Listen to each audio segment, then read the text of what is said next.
Ladies and gentlemen, Totally pre-recorded in Bonner Springs, Kansas. it's the season 2 premiere of Kansas City Night. Oh, goose. He's your host, Brian Rice. This is Shannon Geber on my right. And, there we are. Hey, there we are. Hello. So tonight's guest, launching season 2 of the Suburbans, keyboardist extraordinaire, Yes. guitar player, singer, Right. Jim Erwin. Ladies and gentlemen. The Love Shack.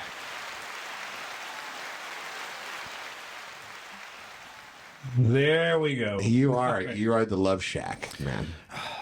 Somebody has to live up to it. You know, it's, yeah. You do it well. You do it really well. Thanks. I have a little dance I'll do for you later. Okay. That I'm up goes for to that. the Love Shack. Yeah, So, Well, is it the two of you dancing together? no, it's a little. No. It's a little thing. Yeah, and it's a little scary watching me dance when I'm not like on stage with an instrument. So you may not want to do that. It might scar you for life. No, you don't worry about that. You're good. You're good.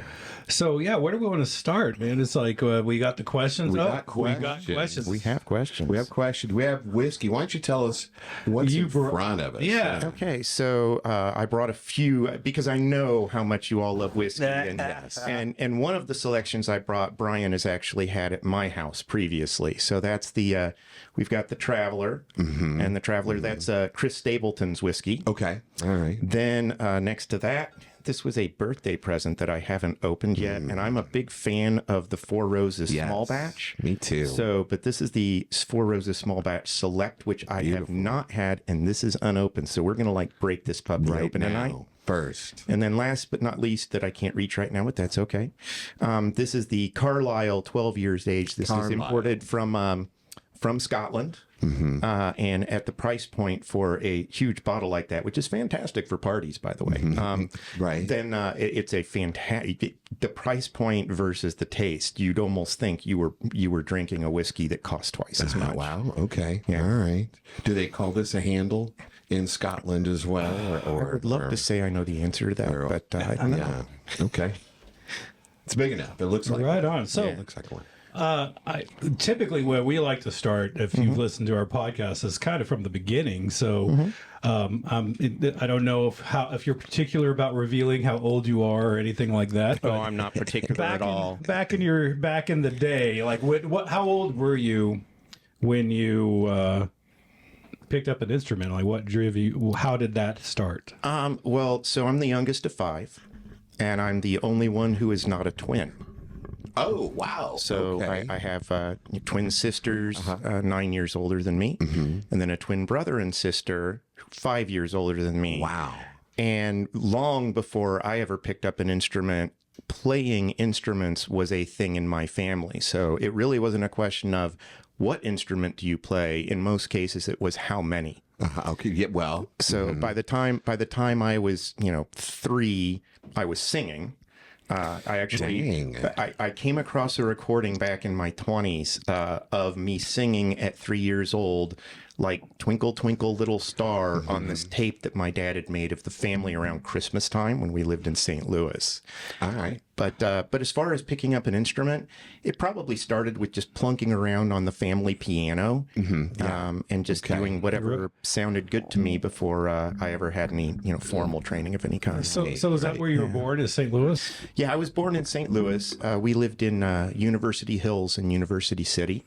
Where is that exactly? I'm not. So University Hills is this really nice gated community, and University City is just kind of towards the west side of St. Louis, not too far out. We live not all that far from Forest Park. Okay. And my parents are, couldn't believe they could actually get that house because that was a very exclusive community. And at the time, my dad was a radio personality, and radio personalities don't really make that much money, and they already had 4 kids, and they saw this open house sign, and they decided to take a journey in there since the gates were open for a change to go see something. Threw them this lowball offer, and they accepted it. Wow. Okay. So that's how we ended up there. So that. Forest Park, is that near the hill? No, the hills, and again, I don't know all of my directions in St. Louis really well because that was a long time ago.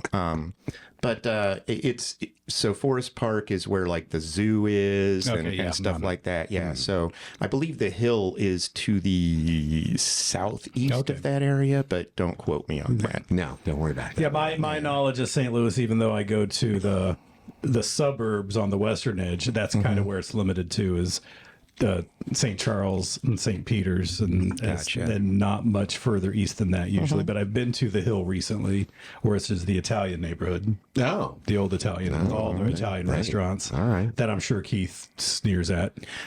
Actually, Keith and myself and my ex and Keith's wife Tiffany, we all took a trip together over Halloween weekend in 1995. I think it was. Maybe it was 96.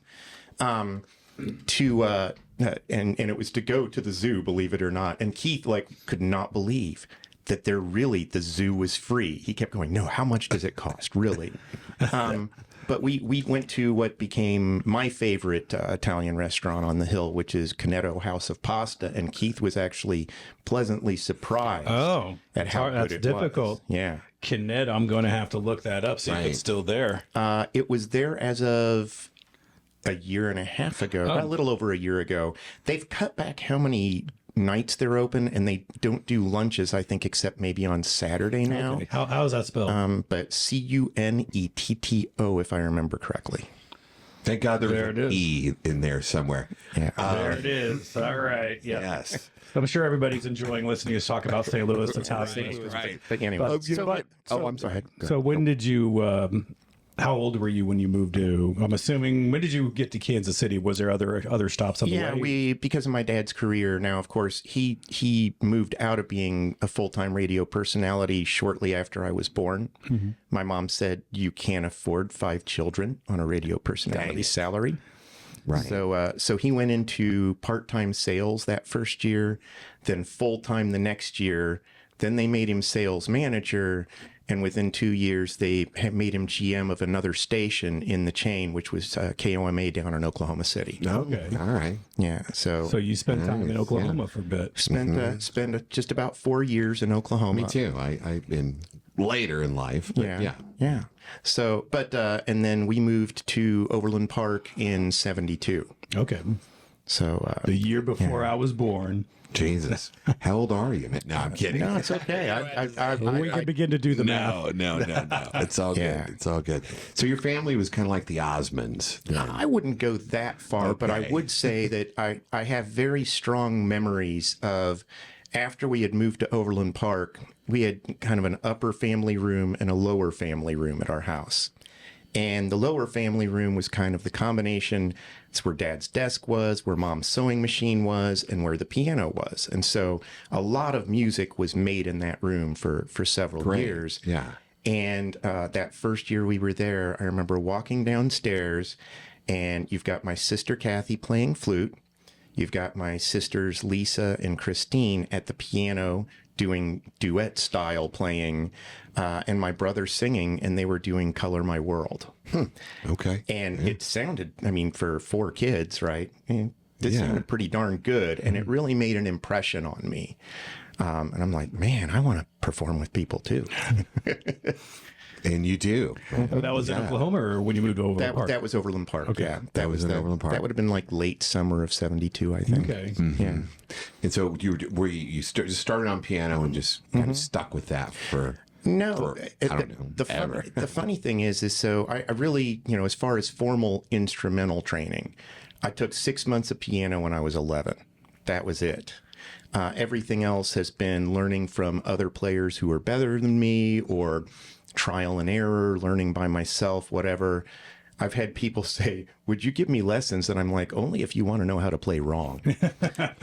It works for me, but I wouldn't force this style on anyone else. But I did that. And then about the time I was 14, 15 years old, I had a really nasty skateboard accident. I was huge into skateboarding before that and loved music, loved listening to music and singing. I was in choir, both in church and at school and everything, but I had never really played an instrument other than piano at that point. And when I broke my arm, my parents told me no more skateboarding because it was very expensive. Dang it. Yeah. So All of a sudden. I'm like, what do I do? And I had a cast that had my arm in a 90-degree angle, my left arm, for 6 weeks. But I didn't want to wait to learn how to play. So my brother had left this bass guitar behind when he went to college. Okay. And so I learned the first half of Kiss's Destroyer album, side 1, but I was fretting with my thumb. So I had it sitting on my lap, Jeff Healey style, playing with my thumb, fretting all of the notes. Wow. Dang. And then picked up, my brother had also left this really cheap Kingston 6-string electric guitar behind. And as soon as I had the cast off, I started playing with that. And, I was in my first garage band, maybe another 2.5 months after that. So you just were able to pick up the guitar and figure out. And then was that something that was the direct result of knowing how to play piano and being able to figure out, or just, the notes and playing it by ear? Well, it came down to a couple of things. First off, watching my brother and my 2 oldest sisters who played prior to me playing. So I had a general idea as to how things worked. And then my brother left behind Mel Bay's book of guitar chords or something like that. And so if I came across a chord I didn't know, I would just look it up in the Mel Bay book and figure out how to place my fingers in the right place. And so that's, that kind of, and I also got conscripted, I guess you could say it that, to play in the group at church. Yeah. There you go. Yeah. But I thought it was the draft still going on at this point in time, and you had to go away for I got asked because they had a lot of high school students that had aged out over about a period of 4 years, and they were really short on musicians. And they knew that, all of my older siblings pretty much had played guitar. So I said, would you be interested in playing guitar in the group? And I said, because at the time I knew 3 chords. I said, yes, but I'm going to have to ask that you let me know what all the songs are we are going to perform at least a week ahead of time. And fair enough. Give me the music to take home. Okay. And that accelerated my learning of chords and strumming styles and stuff like that really rapidly. Dang. Nice. I imagine. Yeah. Right. So you got a photographic memory, and you got a great ear for notes. So there you go. Yeah. And now you're playing 3 instruments and you're 14 years old.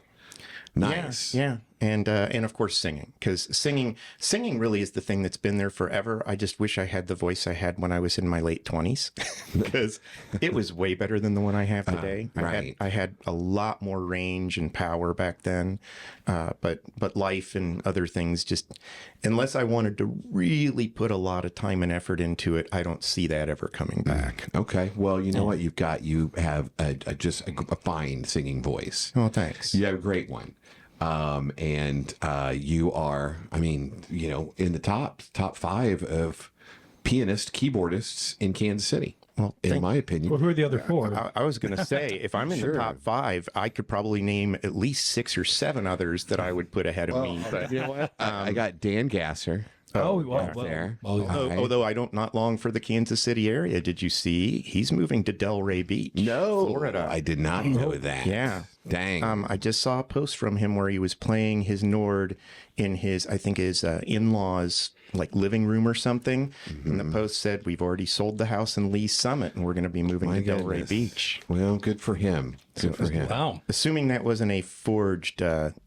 A forged post, then somebody can comment in the comment section and let us know. Maybe. Dan's fantastic. I can perform, and whether he's performing as Elton Dan or performing with Right on Red or anything I've seen him do, such a quality player, great showman. Yeah, right. And just his technique is right. He plays the right way.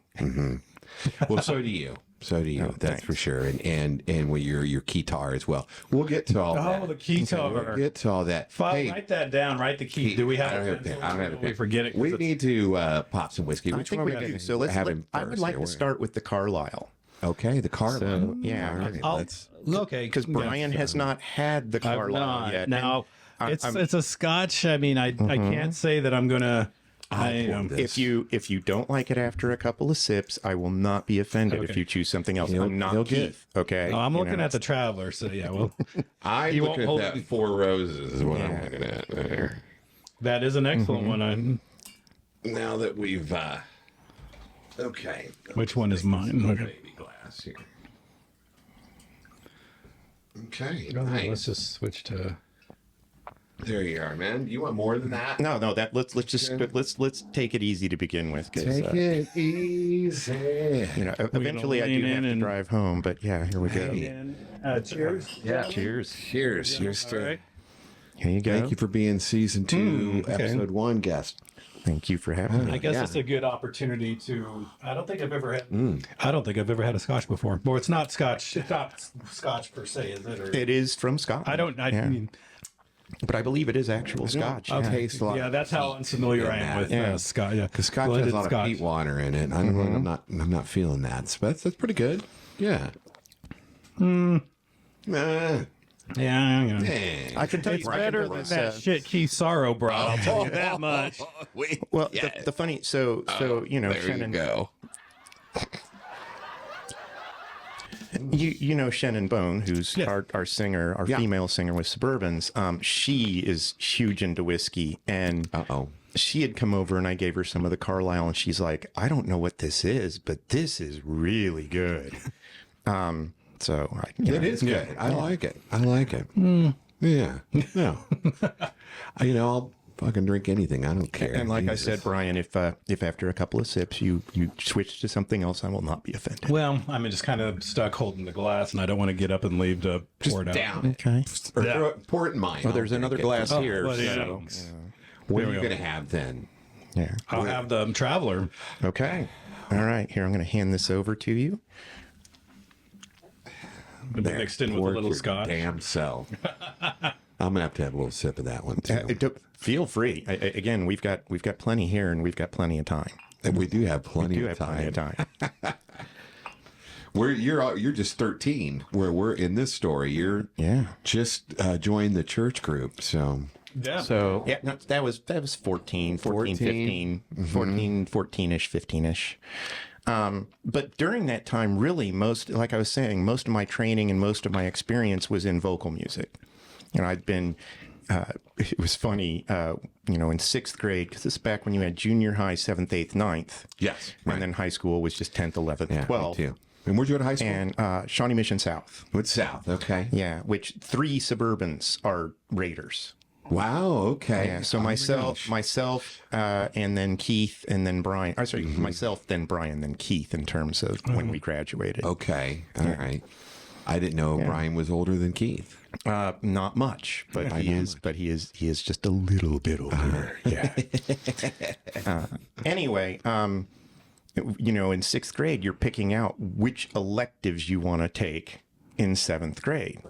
Right. And I had picked all sorts of stuff, and I show my proposed schedule to my mom and my sister Lisa. And Lisa looks at it and she goes, "You're not taking choir?"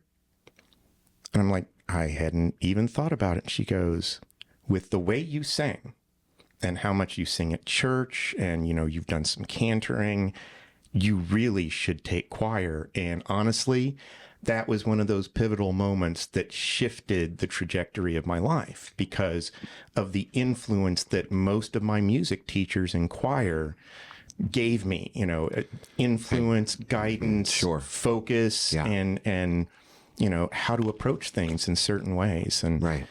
2 of those teachers are Facebook friends of mine. Who were they? And What are their names? so that would be Anita Searier. Anita was the choir teacher at Indian Creek Junior High my 8th and 9th grade years.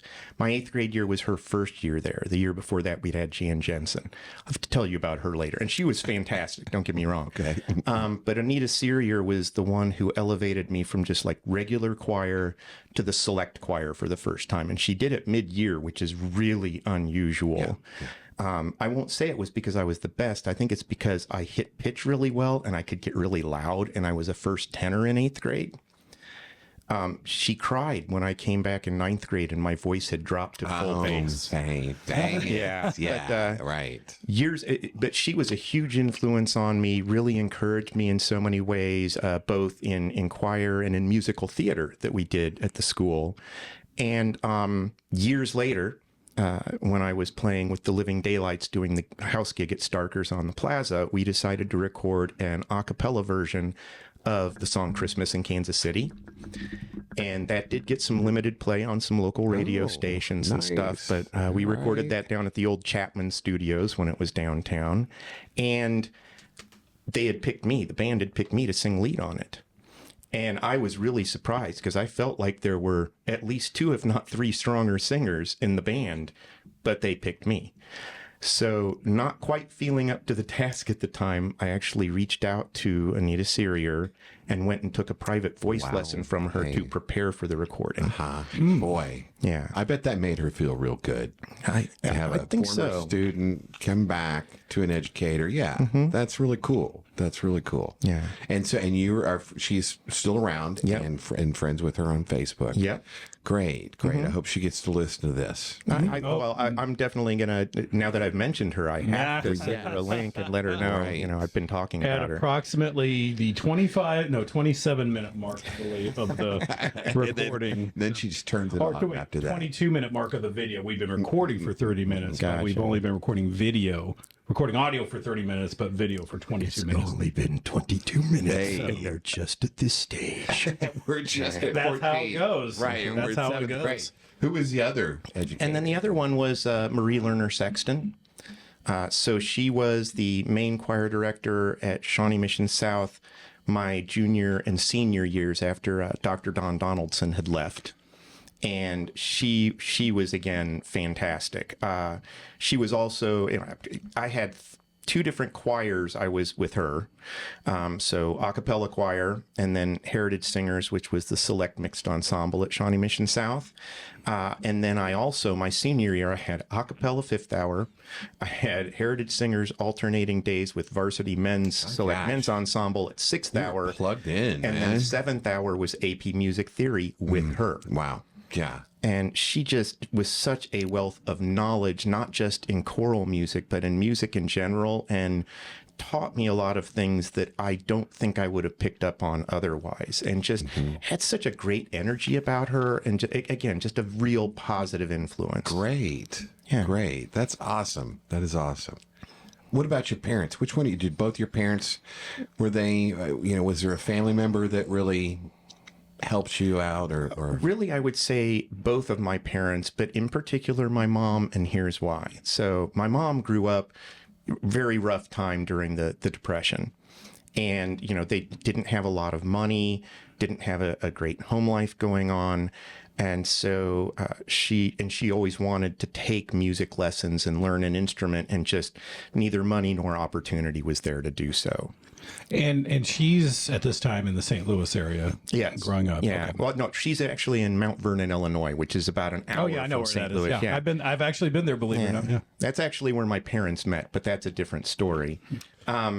So my mom, when her grandmother passed away, she used the majority of the inheritance she got to buy a baby grand piano for the family and to afford lessons for my older siblings to take piano, and then in the case of Kathy, also take flute, Christine taking violin, and then by the time I think my brother and I were around taking piano, that the money wasn't coming from there anymore. Right. But we had the instrument and we had all of this music that they bought.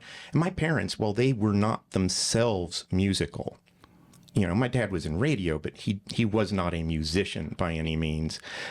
They were both always encouraging of us being that way. They also had a huge record collection, were huge into musicals and movie soundtracks and, some fairly raw edge jazz stuff. Nice, yeah. And my dad being, at the radio station, he would occasionally bring home records that I wouldn't have gotten my hands on otherwise. New stuff. I wouldn't say it was really cutting edge in a lot of cases, but at least it was stuff that was interesting. And again, it was certainly one of those things that influenced not just me, but I think all of us growing up. Yeah. Wow. That's great. that's great that inheritance went.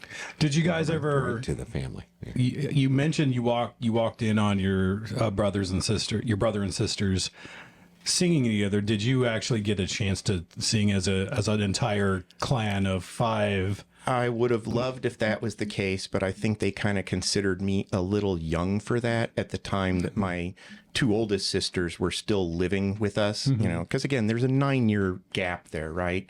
And so, you know, they were off at college by the second year we were in the Kansas City area. Okay. So it never happened with all of us doing music together. However, one of the reasons... Not even for like a holiday thing where you're all like a jam session, just a random thing where you all start? It would have been much more common. I did participate in when we would take big road trips in the station wagon, right? We would sing stuff.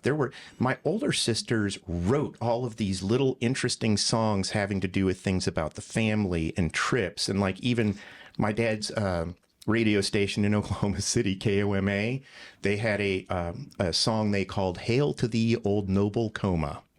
Okay, all right. Yeah. And they also wrote this song that anytime my parents took us out for like a nice dinner or we went on a vacation or something like that, it was the thank you song. And I had one small contribution to the thank you song because I was young enough when they wrote it. I couldn't actually say thank you yet, so I would say dee-doo. Dee-doo. I'd say dee-doo. So one of the lines is 1, 2, 3, thank you, dee-doo. Okay, all right. That's great. Now, does your brother and sisters still live in the area? I am the only one that lives in the KC Metro now. All right. Unfortunately, the oldest of us passed away back in 2017. Okay. That was Kathy. She did live in the KC Metro, and her daughter, Tori, runs lights for Suburbans. Oh, okay. All right. So if you never knew that. Yeah, okay. And I knew she was your niece, but I didn't know like that part of it. Yeah. So, and out of all of my siblings, you know, my brother and I share a certain bond because we shared a room for a number of years, and we share having created and recorded music together as we grew older. But really, my sister Kathy and I, we were the bookends, if you look at it from an age perspective. Right. And I would say that in a lot of ways growing up, Kathy was almost like a sister and a mother at the same time. Short 9 years between the two of you. Yeah. So Kathy and her twin, who's named Christine. Kathy and Christine, so they're at the top, 9 years older than you at the bottom. Yep. And so how much is your brother and sister middle twins?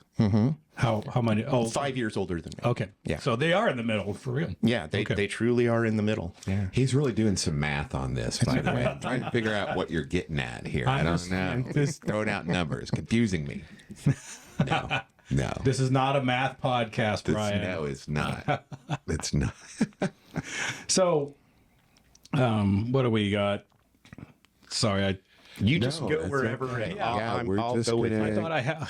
No, so we're in your high school years now, and I think you've covered your family, your that upbringing pretty well. Well, the only thing I would add to that is my brother started writing songs probably when he was a sophomore in high school. And he actually, even as like 15, 16, 17-year-old, he wrote what I would consider some really quality material, and also recorded with a friend of his who had 2 reel-to-reel tape decks that he would bounce stuff back and forth to do pseudo multi-tracking at the time. Right. And his friend also built this giant synthesizer.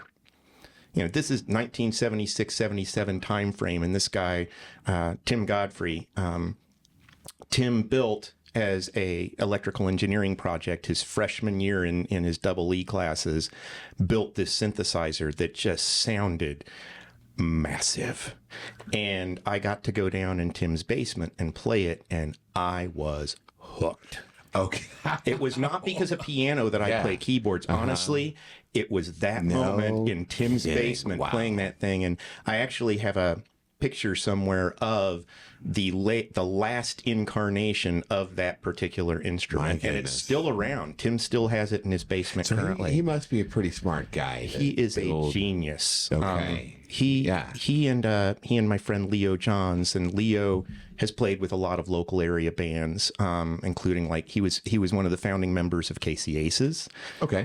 He did the house gig at the Harris Club with Lupe back in the 80s for several years. Fantastic player, very good friend, and I'm blessed to have him in my life. Hey, But he got you started on keyboards, man. in a lot of ways he did. But anyway, where was I going with this? Yeah, so Tim and him had a company back in the early mid 80s called Time Domain Systems, and they were the 9th member of the MIDI Manufacturers Association. So they actually helped vote on and ratify the MIDI spec. Good Lord. Yeah. I don't know what to think about that. And Tim now Can you consults on the explain world. what the MIDI spec is to the layperson? To the layperson. So almost anything you hear music and electronically these days has to do with the MIDI spec. But back before MIDI existed, it was almost impossible to connect musical equipment from one manufacturer to musical equipment from another manufacturer, because they each had proprietary interfaces and cabling and everything. And a number of companies got together and said, we have to get a specification together that we can interconnect our gear so it can be used together. And even though it also creates opportunities for more competition, it actually creates more sales for all of us as a whole, because we've created this new capability. Yeah, I mean, that I think to kind of correlate it maybe roughly to modern day, what people like the USB standard for plugging in stuff to computers. You could plug in a USB. Now it's a USB-C. Just about all computers across the board, they're going to have that. That's the language, so to speak. It's, Well, and the crazy thing about MIDI is the MIDI 2.0 spec only came out like 2 years ago. So the MIDI 1.0 spec has lasted roughly just under 40 years before it was supplanted. Wow, that's remarkable. And 2.0 really hasn't gotten pervasive yet. It's going to take time to really happen. Sure. But, back in the days when MIDI was first invented, the only way it transmitted was basically a 5-pin DIN cable connected from one port on one instrument to a port on another instrument or a piece of rack equipment or something like that. Yeah. And today, MIDI runs internal on a computer. It runs over USB. So like my keyboard rig with Suburbans, I have USB cables coming out of both my keyboards that then go into the computer. But the language being spoken is MIDI. Right. And that's your educational lesson today, folks. Which is one of the reasons you tune into Kansas City Nice Yeah, podcast. that's it. Oh, It's just fascinating because that's just part of what we deal with when it comes to technology and especially as musicians. So many manufacturers. I mean, it wouldn't work imagine a band theoretically having to all have the same manufacturer's gear across the board in order to make it work. Exactly. Right? It would be silly. Today we would think of that as silly, but in 1980 it didn't exist. It was revolutionary. The concept of a MIDI thing. And who was on the 9th council or whatever of this? Their company was the 9th member of the MIDI Manufacturers Association. The Knights of the Round Table. Yeah, that's right. Exactly. I'll go. I'll do it. That's amazing. That is great. Well, thank you for that. Shifting sort of into the bands that you've been over the years, obviously you've done covers. Did you ever do original bands? Oh, yeah, definitely. Okay. I certainly had my, just kind of backroom original stuff I did. One band was called Borderline. And my two partners in that band were Ron Borders and Vince Koopman, who unfortunately are both no longer with us. But we created some, what I still consider musically stands up pretty well today. What kind of music was it? I would say it was kind of early 80s rock. Would be my best way of putting it. Okay. At the time we were listening to anything from, like Point Blank and Ted Nugent to do you remember HSAS? No. So Hagar, Shone, Aronson, Shreve. Oh, okay. So they were a very short-lived super group. So Sammy Hagar, Neil Sean, and and so they had a couple of things. We listened to a lot of Boston, a lot of Todd Rundgren. Yeah. And so, those were kind of our influences going into that. It's a shame Johnny's not here because he'd know every single name and know the exact thing. And he would name for you guys. And then he would name the album that the Neil Show and Sammy Hagar supergroup. I pay into my HFAS every paycheck. So was that your first band, by the way? Was that the garage band? The first garage band I was in, we didn't even have a name. We maybe got together 6 or 7 times, and initially I was the bass player and singer. Then eventually I was kind of playing bass, and it's like, well, I'd like to play some guitar too. So I played a little bit of bass, a little bit of guitar, still was the singer in the band. That, like I said, we got together 6 or 7 times. How old were you at that point? 15. Man, and you're playing bass, guitar, and singing. Yep. Key and piano or keyboards, actually, at the time, I was not playing keyboards in a band. But you could. I could have if I needed to, but I didn't have the money for the gear. Are you a drummer at all then? Yes, actually. Yeah, that doesn't surprise me. I even ask, Brian. Actually, my mom still claims this is not true to this day. But what's your mom's name? Jean. Jean. Okay. Yeah. So, and she's 91 and God still bless lives her. lives independently. Okay. Yeah. wow, good for her. Yeah. Great. Okay. Go for it. Well, actually, I'm not going to pour anything yet. I'm just going to. I'm going to pop the cork. Please go ahead and pop allow it to breathe a little bit. Breathe for a few minutes before we pour. Okay. That just occurred to me that that's it. See, we're all getting a lesson today. And so is what's it's that a cork bottle? Oh, no, it's not. It is. It is. Yes, it's a cork bottle. Yeah. Anyway, so I did that thing. We got together 6 or 7 times. I remember the one original song we wrote and really practiced to any extent was called "Busted by the Principal." That was an original. That was an original. That was the first original I ever played with other people. Mm-hmm. And then, fast forward another year and a half or so, and towards the end of my junior year, I met a guy who was a senior at the time, who was a bass player. And at that time, I had started to do more keyboard stuff as well as guitar stuff. I had kind of shifted from bass to guitar as far as stringed instruments. And he had a drummer buddy that he had a band with previously that lived out in Grandview. And we would drive out to this drummer's house in Grandview. I'm not quite done with this yet. Give me one second. Down it. Come on. Chuck it. There you go. Jim Erwin, everybody, ladies and gentlemen. I'll invite you to pour it yourself. It's a very nice bottle to hold. Right, hold on one sec. Got it. Okay. Yep. There's the cork. Just gotta be careful here. Yeah. It's a nice bottle to hold. That 4 Roses. I love 4 Roses. There we go. And then they need to be our. Oh, hey, here we go. All right, we're drinking our. cheers. We are. Put the cork back I will onto one sec. Hey, here's the Gene. Here's the Gene Erwin. Yeah, here's How my about mom. that? Yeah. How about that? I forgot how excellent that is. Yeah. See, I just love that.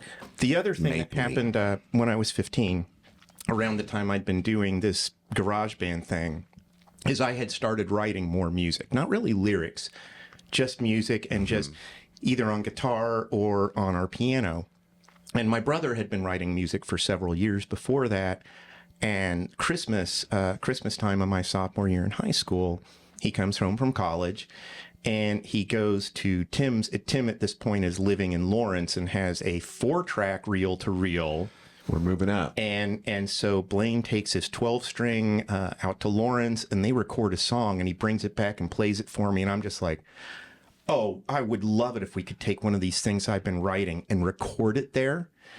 3 days later, we were in Lawrence and we were recording one of those songs. And I had written most of it, but Blaine actually assisted in helping complete it. He also wrote the lyrics and sang the vocals. But I played drums on that one. I borrowed a drum set from a friend. And Blaine was like, I don't know how you do that. I don't know how you make your limbs move like that. And I'm like, well, I don't know how you finger pick 12-string like you do. So, we complement each other, right? But yeah, that was the first time I had ever really both written something that then we went and recorded. I know it was only 4 tracks, but still at 15 years of age in late 79, being able, and now people can do the math, but, Right. but in late 79, I won't confirm or deny it. That's what I did. but really the fact that I got to do that at that age, it was a mind blower. It really was. And again, one of those pivotal moments that just kept leading me down a path. Well, that just shows how smart you are, Jim. I mean, at 15 to be playing all that, doing all that, that's amazing, man. That's great. Do you still have your own? Are you still doing your own stuff? Oh yeah, definitely. Okay. As a matter of fact, I'm finally back to where I'm starting to do more stuff. I will provide you some links if you want to add them to the show notes. Oh, but, yeah. Yeah, we can. I do have my SoundCloud page, and I do have one of those SoundCloud professional subscriptions. So I have unlimited uploads and all sorts of stuff. But recently, I started this project back in May, I think it was. In the early 90s, my main keyboard was people will go, okay, what's that? But I'm going to say it anyway. And it's an Ensoniq EPS 16 Plus sampling workstation. Now, the important part about that is that it had a way that you could record up to 8 different parts, even with different instruments, and write music doing it that way, right? And the workflow of how it worked was just very, very intuitive. And so this is what, 1980s? So this is early 90s. Early 90s. Yeah. So, but it sounds very similar to what people are doing in GarageBand and Logic Pro. Yes. And those And looping. Except there that you can record audio. This was all MIDI note data playing through an instrument machine, basically, right? So because you didn't have the memory or the speed for being able to stream audio at the same time back in those days. But that was my most prolific writing period was basically from early 91 through probably mid 95. Now, is this you've pretty much have been in Kansas City this whole from then to now? I mean, did you ever? Was there any point when you moved away? Yeah. Well, we can always save that for bands you've been in if you want to, but I'll just say I spent a short time in the Arkansas City Winfield area. Oh yeah, hey. Okay. And that again, that was band Walnut related. Valley Bluegrass Festival area. It had nothing to do with that. Yeah. But it had nothing to do with that. Okay, fine. And then then lived in Wichita for probably about 6 months at one point. All right. But beyond Not too that, far away, yeah. even though I traveled a lot, I've always been based out of the KC Metro. Okay. Okay, nice. Gosh, so we're skipping the 80, and it's my fault. I apologize. We still got to talk about the 80s. Okay. With you. So let's fast forward to probably March, April of 1980. And of course, the big thing that happened to me then, Shooting Star's first album release. Okay. But shortly before that album release, because half of those guys were from Shawnee Mission South.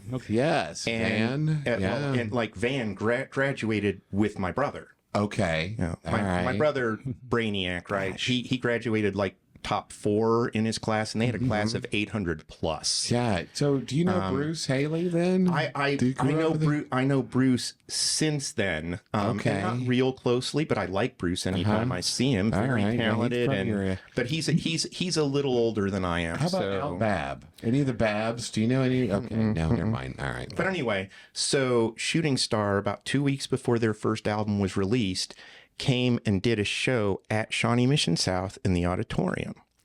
And if you paid for it, it was like $4 for a ticket, and it was a Stuco, Student Congress, Stuco benefit. Man, I've you heard got that. out of your 4th-hour class to go see a rock show in the auditorium. Wow. Now, I had no idea who Shooting Star was or that any of them had even gone to Shawnee Mission South. I just knew I could pay $4 and skip my study hall back then. And I hated my study hall teacher with a passion. Wow. So it's like I can get out of study hall and go see a rock concert at my school. I'm there. there, right? I am so there. And that show was just another one of those things that I find out during the show, half of these guys went to my high school and graduated basically the same time as my brother. That's just 5 years ahead of me. Yeah. I'm like, oh my gosh, this is what I want to do. Who's a keyboardist for Shooting Star? At the time, Bill Guffey was. Okay. All right. But now, of course, it's Dennis LaFoon. Dennis LaFoon. And Dennis has been since the early 90s, I believe. Okay. Yeah. Okay. He had the long curly hair. He did have the long curly hair back Right. then. Still, what a great player and what a great performer. Yeah. Yeah. You know, I would love to say I played at his level, but I don't. He is kind of what I would refer to as an otherworldly talent. Okay. All right. Anybody who could, because I don't know if you know, he had a band called Power Glide back in the 80s. Yeah. And Power Glide had no bass player. He played all of the bass with his left hand because, you know, when you see Shooting Star now, he plays a lot of the bass with his left hand while Todd is playing, just singing or maybe playing guitar and singing. I mean, so he's at a keyboard and the keys that he's hitting are His left hand is all the bass stuff. okay, and his right hand And is his doing right hand keyboard is playing stuff. regular so keyboard people- stuff, yeah. So he's got a standard keyboard for his right hand, and kind of like your setup where you've got one and then one laid out and then another like stacked on top that you're doing with the left hand. I never actually saw Power Glide personally. They were just a little before I started going out to see bands consistently because I was too young. But I've heard albums I've heard of. I think he probably had larger than a 2-keyboard setup. My guess is he probably was traveling with 3 or 4 at the time. Okay. Because that would have been, he would have started doing that pre-MIDI times. So, Okay. you know, but there's also, you know, all sorts of keyboards and depending on which era, which capabilities, where you can like split the keyboard and have one sound on one side and one on another. In today's technology, for me, I may have, God, when we do like Rebel Yell, I've got 9 or 10 different sounds split across different points in the and see, keyboard. that's why and he's one of the top 5 right there, Brian. I'm telling you, bro. Well, so I'm going to throw this general question out to you. Of the 1970s, 80s keyboardists, oh, I already know this one. Who's your favorite? I was going to say, this is easy. I Keith know Emerson. Yes, I don't know the name. Emerson, Lake and Palmer. Emerson, Lake and Palmer, Keith Emerson. I Keith knew Emerson. that. Yeah. So Name a song. What song is what I recognize? Well, there would be several you'd recognize, but not probably from the titles. If you just talk titles, Lucky Man is probably the one you would think of first. Who's the lucky man he was. But you've heard the "Welcome back, my friends, to the show that never ends." Okay. Glad you're Right. good to dance. Yeah, that's Emerson, Lake and Palmer. Okay. Fanfare with the Common Man. It's my favorite. Absolutely fantastic. Occasionally in the early mid 90s with Ace High, on a slow night, we would actually play Fanfare for the Common Man. But that's not something normally people are going to like dance to or something. So it would always be on slow nights. It's one notch above playing Rush at a show. If you want to clear the dance floor of girls. I'm sorry, guys. I'm sorry. So that brings me back to the 80s. That was a low blow. Yeah. I'm sorry. So, and I'm not going to spend too much time in the early 80s. It's okay. But, you know, That's all right. So in the early 80s, then I had like I said, this guy, Richard, who I met at school, got me together with him and a drummer named John Cabrini. And the three of us called ourselves Labyrinth. I was huge. I was huge into Greek mythology for a lot of years. Plus, you've just seen the David Bowie movie. No, I actually never. I never have seen that movie. Is that the right movie I'm thinking? Well, you're thinking of the right one, but I've never seen it. Anyway, so as a matter of fact, at one point I tried to write a rock opera based on the Greek hero Theseus. Wow. Yes. Man, you're so smart, dude. Wow. Oh my God. Well, I said I Is that tried. Still, you haven't done. You need to finish. I that tried. shit. 2025. But Yeah, exactly. my friend Denise Suptic, she was the one who like said, "Yeah, go ahead and give it a try." And I think I got 2 songs into it because she's the one that turned me into a Who freak in the 80s. Oh, all right. She's the one that got us the 6th row floor seats to the Who in 1980. Hey, dang. Wow. Yeah, another pivotal moment. Yeah, I mean, this reminds me of a lot of what we talked about in the Bruce Haley interview. He would talk about seeing these bands at the time when they were newer, when it was happening, not the reunion where, they broke up and then 10 years later they decided to cash in and do these, but like when it was current. Yeah. That's... Now, of course, the Who had been around a few years at that point, but and this was after Keith Moon was dead. But still, what an amazing show! And I just about broke my hand several times trying to imitate Pete Townsend's windmill style of guitar playing. Man, that's yeah. a lot there. It's a lot of movement. Now, was it the Who that played at South? The Who played at South, but they were not the opener. They were not the headliner. They were not the They were not the headliner. They were. I think it was I can't remember whether there was them and the other band, or if it was. I think it was actually a 3-band show. So who were the other bands? But I can't remember who the first one was. The Who was before the headliner, which was the Buckinghams. That's right. Bruce Haley mentioned this. Did he? As well, the Buckinghams. Yeah, it was the Buckinghams, who were, I think, out of Chicago. And they were a style of band that was really popular in the Midwest at the time. The Who really had not hit in the United States on that tour. Crazy. This was pre-Tommy. Right. So... Yeah, man. Yeah. And it was only the second year Shawnee Mission South was open. So now, are you a big Who guy? Yes. Okay. All right. Absolutely. What's your favorite Who song then? I hate to go with just songs. Okay. But if I had to pick one, it would be Love, Rain, or Me. Okay. Yeah. That's And good. my favorite album is Quadrophenia. Quadrophenia, If I'm in a Who mood and I can't just decide what to, then I just always go to Quadrophenia. And I remember being in high school and hearing Dr. Jimmy and Mr. Jim for the first time. And I'm like, well, they're just talking about me, aren't they? Except that I don't do pills. And I'm glad you don't do pills. Thank God. well, at least I wasn't at the time. But now. I didn't say now. No. But He's doing blood pressure pills, cholesterol pills, and as we all are. I'm doing the cholesterol. The blood. The funny thing is you would think that with all I've been through and as much salt as I've had in my life, that I would have high blood pressure. But actually, my blood pressure is fantastic. Hey, no, it you always is. Yeah. You're a skinny guy. Yeah, you I get wouldn't my do that, weight and it's through the roof. Dog. No. I had to have my blood pressure medication increased because my... This is part everybody wants to hear it careful. about our health. Yeah, but exactly. we're at that age. We're We at are that at that age. age, We yeah. have to... Yeah, we won't talk about what we find in the... No, let's not go there. Okay. Anyway, getting back to the 80s. So saw the Who in Desperately 19... getting back to the 80s. Saw the Who in 1980. Went with 3 girls. Dang. Not your sisters, I'm assuming. None of them were my sisters. Okay. None of them were my sisters. I went with my friend Denise, who's now Denise Goodson. Okay. I know her. Yeah. You know, Denise. Actually, when we first were talking about hiring you, Denise reached out to me and said, "Oh, you absolutely need to hire him." But we've been friends since we were 13. Wow. We went through some really interesting times as teenagers.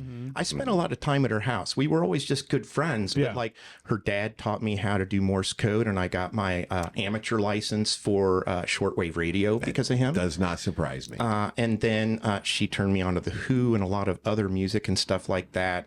And we were in choir together all of those years too. That's great. I did not know Denise sang. Yeah. Or, okay. But Denise was the one who got us the tickets. Yeah. And that was mail order. She and her dad sat in the parking lot of the Leawood Post Office listening for the announcement. He had the checkbook. She had an envelope because it was based on postmark, what tickets you got. And you could only get a maximum of 4. And this is for the Who. So he writes the check, hands it to her. She has the envelope addressed. It was postmarked within 2 minutes after the announcement was made. And we got 6th row floor seats. Where? They were actually. I was about Municipal? Oh no! Oh, you mean there? Kemper, definitely Oh, Kemper. it's Kemper. Yeah, Okay. Kemper. Wow. And we sat. I would have loved it if we had been on the stage left side with Pete Townsend. However, it gave me an entirely new appreciation for John Entwistle. He is a master. I've seen him, yeah. We Creepy were crawly, basically man. 45 feet directly in front of John Entwistle. I'm a so Yeah. I don't know. Bass I'm not, player. he was okay. Bass That's what I player, thought. and he was a driver, man. I'm not quite the encyclopedia on what we're talking about. I'll play so. you Creepy Crawly from The Who. And Is a he great wrote some interesting pieces too. He really did. Yeah. there He was a was, partier. He was definitely a partier. I don't know if you know, in the early 90s, there was a group of musicians from different bands that formed and did a very short tour, and they simply called themselves The Best. It was Simon Phillips on drums, Okay. John Entwistle on bass, Skunk Baxter and Joe Walsh on guitar, Okay. and Keith Emerson on Oh keyboards. my gosh. Yeah. Wow. So if you look on YouTube, you can actually see some of the stuff that they did. I will. Yeah. The best. I mean, Yeah. when you're calling yourself the best, then. Well, and You're these putting it guys, out if you there. really look at who they are, they were. Have you seen ELP in concert live? then? I have seen ELP twice, which, just so you know, it's very rare I see a band twice, not because I don't want to in a lot of cases, but it's either the timing is bad. You know, back when I was playing full time, I didn't get to see a lot of bands because I was playing when they were playing. Before, and even that, I couldn't really afford it because I was living on hundreds of dollars a year after taxes and expenses. And then, you know, as I got older, had a family, things like that, then opportunity was the challenge. And then I've actually seen more concerts probably in the last 4 or 5 years than I did for the previous 15. Wow. Okay. Yeah. Great. But ELP I saw on their first reunion tour after they reformed the actual Emerson, Lake and Palmer, Not E.L. Emerson, Lake and Powell, Powell, which that was a great lineup Cozy too. Powell, sure, And I love that album, I really do. But it's not Emerson, Lake and Palmer. But before I saw ELP for the first time, back in 87, 88 timeframe, Carl Palmer and Keith Emerson did a band with a guy named Robert Barry called The Three. And their album was called 3 to the Power of 3. And I actually saw them at the Uptown. Wow. And I was living down the street at the Ambassador Apartments at the time. Well, look at you, live in Midtown. But my friend, my friend Dave managed to talk the girl singer that was touring with them into getting us backstage after the show. Oh, so man. there's a poster in my basement that is signed by Keith Emerson and Robert Barry. Wow. Carl had already gone to the tour bus, unfortunately, but That's all right. But so yeah, I saw ELP on their reunion tour. That's great. That was at the Midland, and oh my gosh, that show was mind blowing. The Midland or the Uptown? I think No, the Midland was for E.L. Powell, for E.L. Palmer, ELP. Yeah. And the 3 was. And the 3 was at the Uptown, Uptown okay. a couple of years before that. 2-3 years before that, something like that. Yeah. And then got to see ELP a second time. They were actually opening for Jethro Tull at, I don't know what they call Sandstone these golly. days, but whatever they call Sandstone these days, it was Sandstone then. It'll only and always and ever be Sandstone. Yeah, I care. agree. I agree. I don't care who the corporate sponsor currently is. It says you're but I remember it was Providence and there was some other stuff, but it's Sandstone right now, yeah. But I am very glad that I saw them the first time, because unfortunately, by the second time I saw them, the nerve issues that Keith Emerson was dealing with in his right hand were already really starting to exhibit themselves. And my heart went out to him because I knew what he was capable of when he was younger. That's eventually why he committed suicide. Was he just?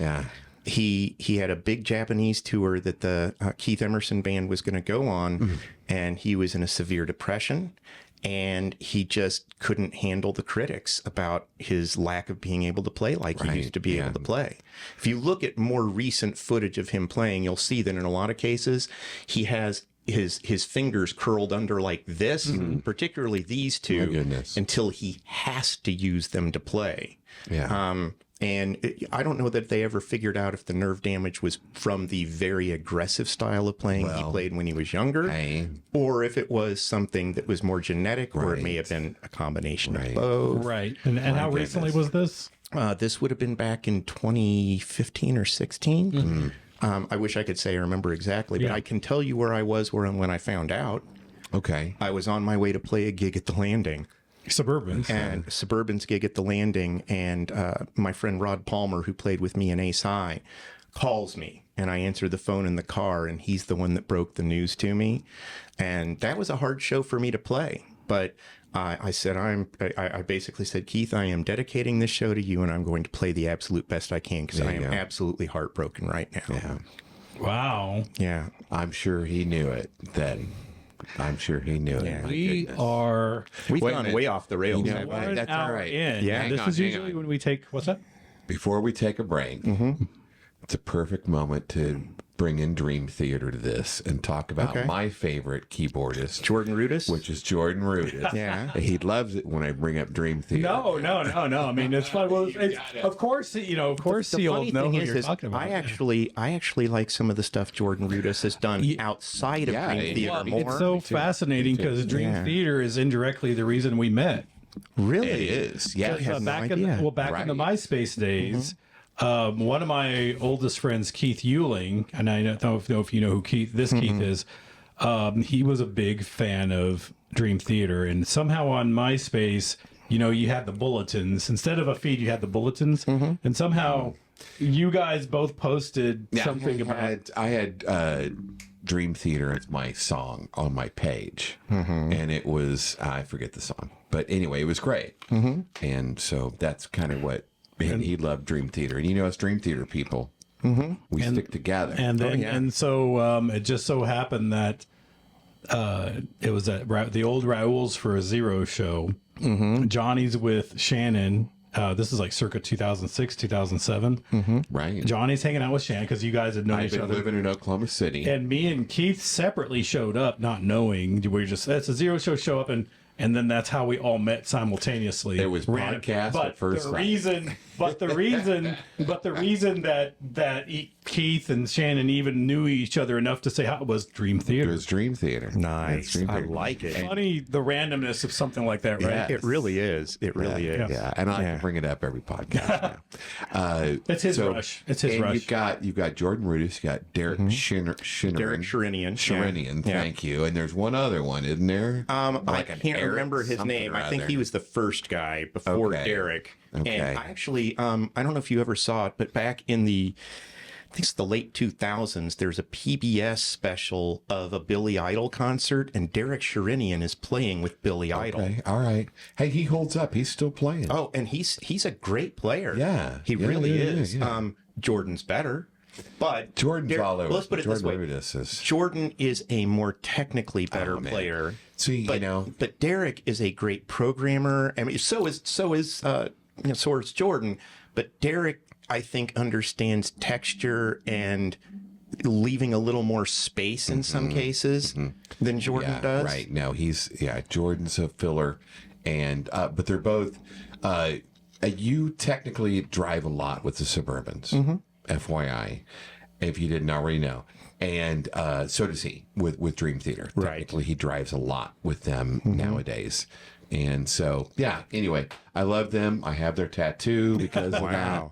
Not because of Jordan Rudess, but just because of them. And so they're great. They're great. Thank you. You probably loved them before Jordan. So I did. Yeah. Actually, I did. Okay. This, like I said, this is typically we're now an hour and 5 minutes in. It's usually the point where we take a break for a few minutes. Okay. And then we reconvene for maybe another 30 minutes. So, sounds good. So, ladies and gentlemen, I'm gonna have to speak faster for 30 minutes then. it's perfectly fine. This is perfectly fine. Okay. And we will be right back. Kansas Nights. Jim Erwin. Love Shack. As soon as we start back up, because I think I'm almost done with the Four Roses here, so maybe it'll be time to change to the Traveler. I got to say, of all the whiskeys that Brian Rice has made me drink, like forced me to drink, Against his will. Four Roses is probably the best, in my opinion. Well, like I was talking about that bourbon thing I did, the third of the fourth was Four Roses small batch. And as soon as I found out what it was, because they were like, which one's your favorite, why, and everything, I was like, for me, by far, number 3. And they said what it was. I went out the next day and found a bottle, which I didn't realize it's a limited run. You can only get it certain times. What do they call that, Brian? What do they call that? What's that? Is it when it's a limited run? Isn't there a term for that? You've said it before. But it's not a limited run. Well, then also you only get allocated. yes, allocated. allocations. Yeah. Yes. So even with limited runs, then there's different levels of allocation on a per state and regional basis. Jesus. I learned this from the people at the liquor store I was going to in Shawnee for quite a while. Which one was that? I would love to say I remember the name. I can just tell you where it was. And it was over at the corner of Shawnee Mission Parkway in Quivira. And it's a great place, and I can't believe I can't remember the name. But unfortunately, at my age, Parkway to I'm struggling more these days. back to where remember Burlington stuff. Coat Factory is. That's on the. So this is in the shopping mall. That's on the. or Price Chopper on is. the northwest corner. Yeah, where Price Chopper is, and it's like almost on the because you've got Price Chopper, and then as you look at Price Chopper going this way, it dips in and then goes that way, and that's where it is. I think it's like Jenny's or something like that.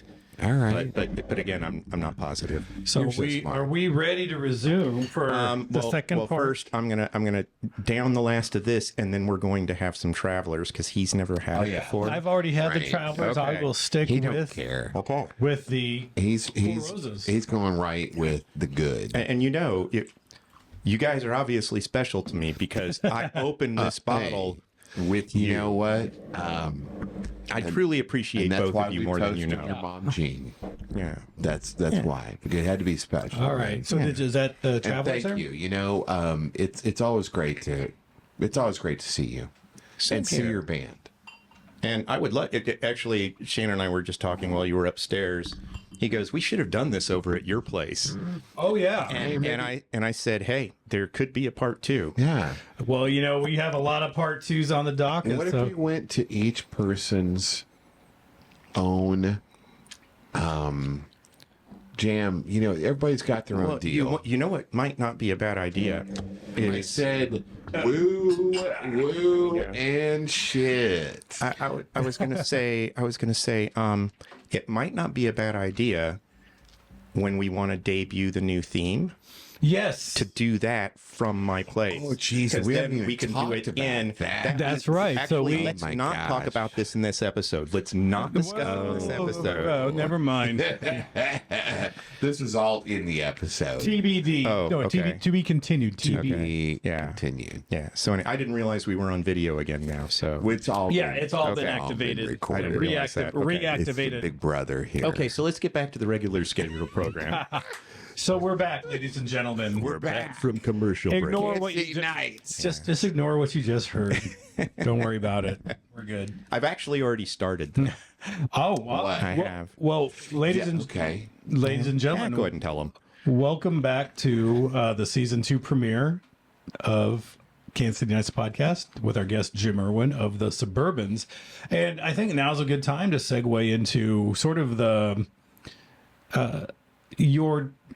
you've mentioned a number of cover bands that you've been in. And I don't know where we want to do. Want to talk about some of? Is there anything that you want to touch on with the non-Suburbans cover bands before we get to your time? Yeah, with the let's do that, and let's talk about it from this perspective, both covers and originals, right? Okay. Okay. So first cover band, working band, which I went on the road with 2 weeks after my 22nd birthday.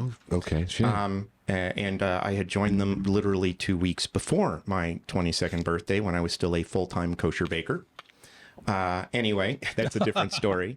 So that band was called Vienna. So I was with Vienna from August of '86 to early December of '86.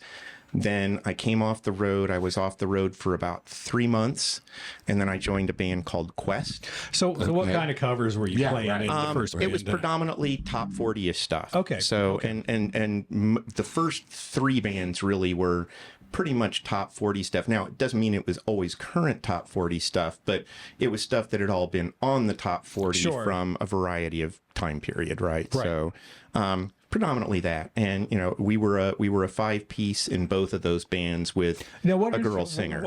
So what instruments were you playing in these bands? Strictly keyboards. Okay, so at this point, you're the keyboardist at this point. Yeah. Whereas before you had mentioned you played drums for a studio session, then you had played bass in another, but now you are keyboards. Yeah, keyboards exclusively. 2 reasons. Number one, they're really expensive, and so I couldn't afford to buy anything else at the time. With the hundreds of dollars a year I was making after taxes, right? So couldn't afford more gear. But on top of that, just, I wanted to get good at one thing before I worried about branching back out into others. Sure. Third band was a band called The Illusions. The Illusions was only about a 6-week run for me. The real difficult thing about joining The Illusions is literally I went on the road with them 1 week after my father passed away. Oh my gosh. And he had been sick a very long time. And we knew it was going to happen. It wasn't a question of if, it was when. And in my father's impeccable timing style, I had come off the road with Quest. I'm sorry, with Quest, and I had 2 weeks between Quest and The Illusions. My dad passed away 4 days into that. We buried him 3 days later, and a week later, I'm back on the road. One of the reasons I waited as long as I did to become a professional musician was I was afraid I would be on the road and unable to come back when he passed. Oh. And again, in my dad's impeccable timing way, he timed it out where it wasn't a problem. Well, there's other stories around that, but we won't go into that What's your today. dad's name? Also Jim. So he was Jim Jr. Yeah, he was. I'm were you not a junior? junior. Different middle name. Different middle name. So he's James. He's James Henry, and I'm James Daniel. That's exactly. Oh, hey, what do you know? My brother is James Daniel. Awesome. And my dad is James William. So both my brother and my dad go by James, Jim, Jimmy. And they're not junior because different middle name. In Revolutionary War times, there was a General James Daniel Erwin, and I have actually visited his grave. Wow. Yeah, I have pictures of me with his grave. Wait, did you say Civil War or Revolutionary? He was actually just on the tail end of the Revolutionary War. Yeah. My gosh, where is that located? That's down in South Carolina. Yeah. Wow. Yeah. We won't talk more about it, though, because, some that's people don't okay. like the history of people at that That's all right. area. I think everybody should be a bit And mature the enough. I fabric hope of so. things, I that's hope so. pretty. That's People pretty should be remarkable. mature enough to understand. Yeah. So you talk about your Jim's impeccable timing. What's one other thing? One other impeccable timing? In terms of timing, and again, he was one of those true quintessential radio personalities, and how he timed everything he did in a show had a very specific methodology to it, and it could seem very, very spontaneous. But trust me, with my dad, it was planned out meticulously from the beginning to the end, no matter how spontaneous it sounded. But he had that radio voice that just, he was basically a celebrity in St. Louis for a number of years. He was the morning drive DJ on the first top 40 radio station in St. Louis. Wow, the gateway to the West. Yeah, and back then they didn't use their real names. So he was not Jim Erwin on the air. He was Peter Martin. So Peter Martin. If you're ever interested, look up on YouTube. You can actually find videos of Peter Martin, KXOK. Yeah. Nice. Yeah. Nice. When I was I was a DJ, Disc Jockeys Incorporated. I did weddings. I was Johnny Delmonico. I like it. Just FYI. And, What years were these? I never knew. This was in the 90s. Johnny Delmonico. Johnny Wow. Delmonico. Johnny Disc Jockeys Incorporated. Yeah. Here's Love Shack. No. it probably was. I You played was that. Love Shack. Yeah. So, baby. I think I remember. I think Keith in his interview, Keith being your bandmate, mentioned the year you met. I think, and you reconfirmed it. 1989. So, as we're segueing into the more modern part of your more recent part, and so where did you meet Keith? I don't remember what he said. So I personally, I think the story of how Keith and I became friends is pretty special. So to supplement my musical income or lack thereof back in the day, I used to wait tables at the Olive Garden in Overland Park. Before that, I did Chi-Chi's in Overland Park. And for a while, I did both. I did La Peep down in Wichita when I was down there. The P. Yeah, La Peep. Hey, Yeah. So anyway, I was one of the original opening staff of the Overland Park Olive Garden, and then I became a trainer. Is this the one off 95th and Metcalf? Yeah, you got it. Okay. Yeah. That was the second location in the Kansas City area. The first one closed down a long time ago. Right. So I was one of the opening staff in fall of '88. And then I was back playing in bands on and off, and I was also waiting tables. And, the great thing about that job was I was good enough at it that I could go on the road and come back, not really be on the schedule, and just say, I could just come in and pick up shifts if I needed some extra cash. And the management was always happy to have me. Well, you're a nice guy. Yeah. You're a good worker, I'm sure. I worked, so I'm working a lunch shift. And I actually was not Keith's trainer, but I was a trainer. Oh my God. I'm working a lunch shift. Keith Sorrow. And He didn't say this in his interview that he worked at Olive Garden. I didn't say I trained him, but How does okay? so anyway, This didn't come up in his interview. and back in those days, they always played KY 102 back in the kitchen, and literally, it did not matter what was on. I would go in the kitchen hitting at one door, and as soon as I'm in, whatever's on, I'm singing to it through the entire place. Unless I need to communicate something, talking to somebody in the kitchen, I'm singing the whole time. And I'm at the line waiting for some fettuccine Alfredo to come up for a table. And the song Down Boys by Warrant is on. Ooh. And I'm singing the verse, and it gets into the chorus, and I go, where the down boys go, go. And then the next line, the harmony comes in. This guy comes walking up behind me. I didn't even see him, and just pegs the harmony. And we had this vocal lock. We sang together before we ever spoke to each other. They even looked at each other. Yeah. That's great. Yeah. Here's the That's critical question. great. Yeah. Did you both have your full head of hair at the time? Oh my gosh. Yes, we both had full heads of hair, Hey. although both of us had longer hair later on. Oh, really? Okay. You had a great head of hair. You had a beautiful curly head of hair. I've seen a couple. Yeah. Show me a couple photos. Yes. I kind of miss that hair sometimes, too, although I bro. don't miss it Man. every morning. Everybody looks at me accusingly suddenly. Right. You This is- bastard, Brian. So much easier, Come on. you know. But Yeah, it is. it's Liberate yourself. it's amazing the amount of time and money I spent on my hair back in the day. Do either of you know Danny Beckley? Yeah. Danny was my hairstylist while I was in Ace High. We're both from Manhattan. All right, was he? I did not realize that. Yeah, he's from Manhattan. Yeah. I didn't realize that. Do you know Chris Berland? Not No. Okay. So, but I know some people from the Manhattan and Junction gosh. City area. Yeah. Here was that. Okay.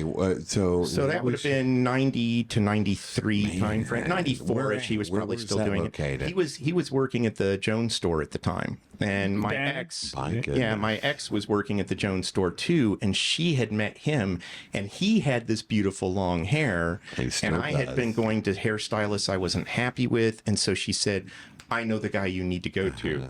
As a matter of fact, about 3 years ago, I was going through a bunch of old boxes, and I came across he used to give out these little, I wouldn't call them coupons, they were called Danny Bucks.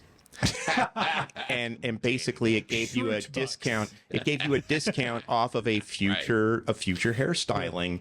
And so when he and I reconnected after I was in Suburbans, I told him, I said, when I came across it, I found a Danny Buck the other day, and he goes, "Oh, you're kidding." Man, you gotta. Yeah, I'm sure he still has some. Yeah, fantastic. Somewhere. If I had hair, I would still go to him hands down because he was fantastic. Hey, He knew how to treat my hair right. You know what? He's a super guy. He is. And it's great that he's still, he's still a hairdresser with the stars.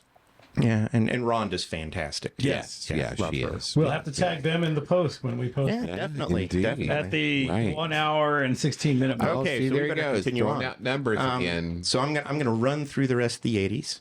Okay. So did the Illusions. That was only a 6-week run. We won't go into the reasons why. It was nothing I did. Sure. It was just the business and what was going on with Quick, the band. It's Yeah. the 80s. Was it real easy to get a gig being a keyboardist? As a at that keyboard time? player, it was way easier than a lot of other instruments. Yeah, I mean, that was a big deal. Yeah. Well, that's a rare. I hear that's a rare instrument to find.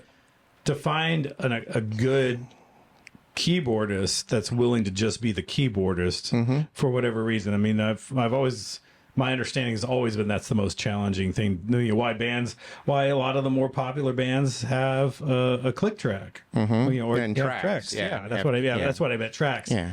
You know, because it's so hard to find somebody that's content to just be a keyboardist, because you know you're behind the thing and you're not like. Well, I think you've learned you can't put Jim in the corner. Yeah, I mean, I know I'm kind of in the corner, but you can't put Jim in the corner. No, you know? are out front. Yeah. You are out front. You're in the crowd. And even when I'm not out front, I think I project pretty well from my position on stage. Yeah. You're a great performer and Yes. a great entertainer. Thank you. I was like, I remember I had this conversation with Jamie Walk. Like I had lunch with him some time ago, and I was telling him, I just don't know if this thing he does with his hand is he making it rain or is it come hither to the women? I don't know which it is. It Making it depends rain. on which year we're talking about. But, Well, you know. And you're playing keyboards with the other hand. Is that the Yeah, move? yeah. So one of the reasons I set up the way I do is because I find it easier to play with just my left and face the audience than to play with just my right and face the audience. Yeah, The yeah. second reason for that is that my left hand is better at tweaking knobs and dials and hitting switches than my right hand. I am right-handed, but I should have been left-handed.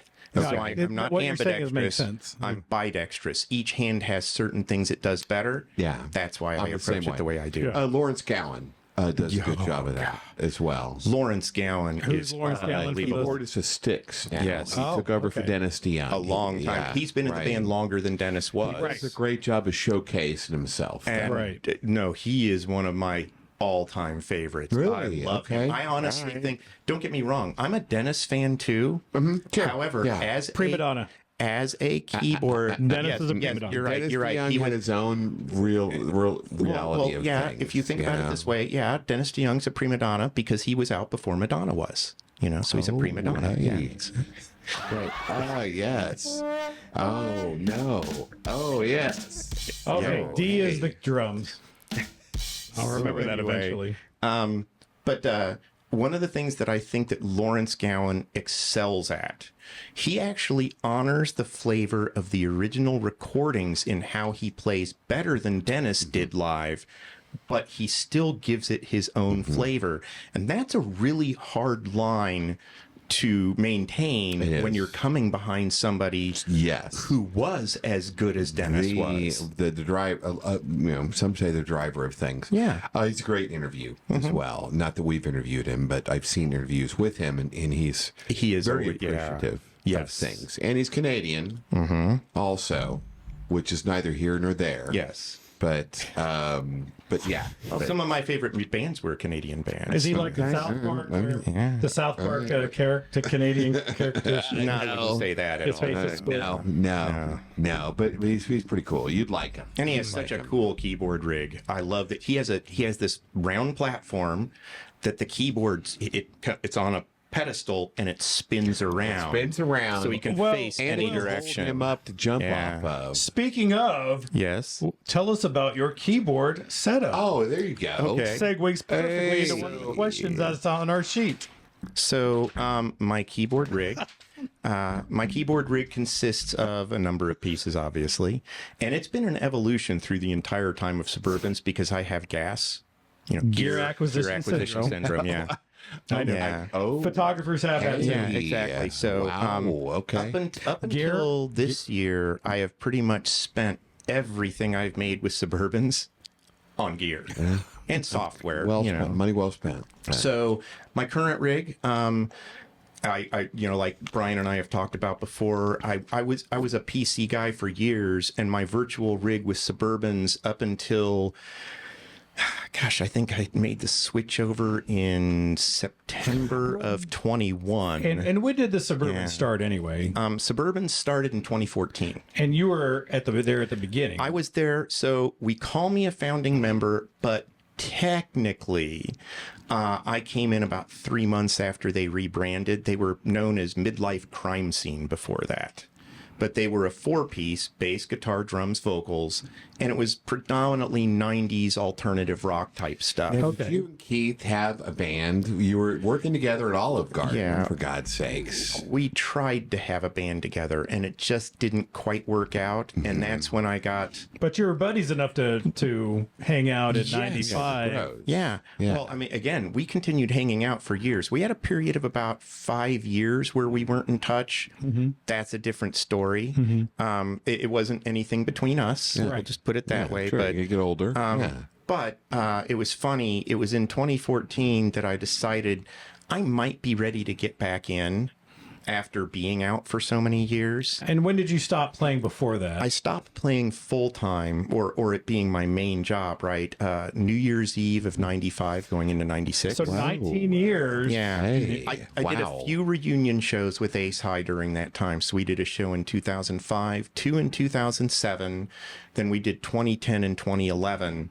And then 2016 was the last one that we did. They're still around, right? The guys are all still around. A different version of that band plays, but no. If Ace High is there, it's what I call the Ace High one or the Ace High Classic lineup. Okay. Because in October of '92, 2 of the original members left, and we had 2 other great musicians join. But it was a very different band. It was much heavier. When we made the shift. So what kind of music was Ace High? Ace High was a cover band. We did a few originals, but it was stuff that you would hear on KY 102 in the early when we first started. Most of what we played you would have heard on KY 102, with the exception of a few things here and there. And what would that be? Like Good Lovin' by Young Rascals. That would be one that wouldn't have been played on KY 102 at the time. But, we were playing Damn Yankees, Jude Cole, Tom Petty, Billy Squier, Motley Crue, Molly Hatchet. You want to see or hear something special? Rod Palmer, who is the guitar player in Ace High, Molly Hatchet had 3 guitar players. Rod could outplay all 3 of them on that song. Wow. Because it was like this other energy or something channeled through him. And every night we played that song, it would, even if we were having a rough night or we were tired or whatever, that song, I would always get chills because it was just so special with him on that song. That's nice. Yeah. That's effort right there, isn't it? And I did some crazy stuff in that song too. Hey, well, okay. Watch out. Yeah. So, and what places were you playing in town at the time? So mainly stuff on the periphery, right? So, and that's what I kind of call it. So our big haunts would have been Lyle's Flamingo Lounge, almost in Raytown, 63rd and Blue Ridge, the Brywood Shopping Center back in those days. And that was a place, had a postage stamp size stage. You were just crammed in there with each other, but the crowds there were just fantastic. And, it was a 4 to 5 night week gig, and we would just have a blast, right? So you were playing 4 to 5 nights a week at the same place? Yeah, that was back in the days when you played multiple nights in the same place on a consistent basis if you were playing full time. So Ace High was doing, 240 to 250 shows a year. It's a lot, man. Yeah, I mean, again, we were full-time musicians. Yeah. That is what we did. Here in Kansas City. Here in Kansas City. So you had Lyle's, you had JC's out in Olathe, you had Kobe's was around back then still, although I think we only played there once. Still here. Yeah, it's still here. In the Bone Zone. And I'm trying to remember where else we played around. We played a place called McKissick's in Blue Springs. We played Chun's Chinese Restaurant and Bar in Grandview. Nice. I've got all sorts of stories about Chun's, but Get paid So- in sushi. Yeah. So, so you got back into it, and when you decided to get back into music, so what, you stopped in 95, and I'm assuming because I'm assuming you got married around the time. I and, got married in 95. And I mean, the thing is, she was with me through most of the Ace High years. Yeah. But I was in a career shift at the time because I had made the decision when I started playing music full time that if I wasn't making a middle to upper middle income by age 30, it was time to start looking at what that next thing is to get me to that level, because I wanted to have a home and a family and all of those types of things. And the kind of money I was making was not going to do that. Sure. Yeah. Plus, I was gone all the time in the evenings, right? I should think about that now, I think. Now, keep going. So anyway, so that's why I stopped, and I started a job that was almost full. It was full time enough to get benefits, but not 40 hours a week. I was 32 hours a week at who was one of my first two customers when I started writing web pages in 95. And then I eventually, in June, they decided to take me to a full 40 hours and gave me a nice bump. Then, when I switched from playing music to writing web pages, I literally, in 1 month, went to where I was making as much in a week as I'd been making in a month as a musician. It was that fast of a shift, and it was right around the time I got married. And when was your son born? He was born in 2000. Okay, so you had a 5-year period there from getting married, Almost 5 years, yeah. to when he was born. Yeah. But by that point, you'd already decided well before he was born to focus on absolutely, and yeah. making a living as opposed to being a musician. Yeah, and the thing is that the first thing we did, we had a large apartment, but it wasn't that expensive, especially by Johnson County. Gosh, it was back then? it was Nah. it was a 2-bedroom. $800 whole dollars for a 2-bedroom, 2,000 And square it was feet. hold on, $800. it was 1,150 square feet, 2-bedroom, 2-bath. And we were paying $425 a month. Exactly. So as soon as I started making the better money, we started just banking that money, working on towards a down payment on a house, Nice. and then we bought our house in '98. Nice. Nice. Okay. No, that's cool. How many kids do you have? Just one. Just the one. And I've met him. one. Name? Yeah, Your- Alexander. Alexander? Yeah. Okay. All right. Yeah, I just helped I've him, never met him. You met him?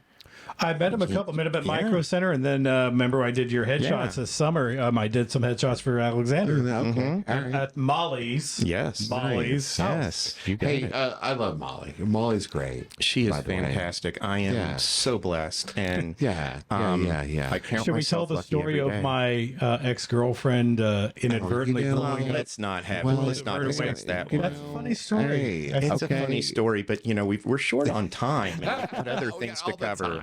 Yeah. it's highly That's entertaining. And I Let's was just put it this way: that story had to happen in order for me and Molly to be together. So there you go. Shit.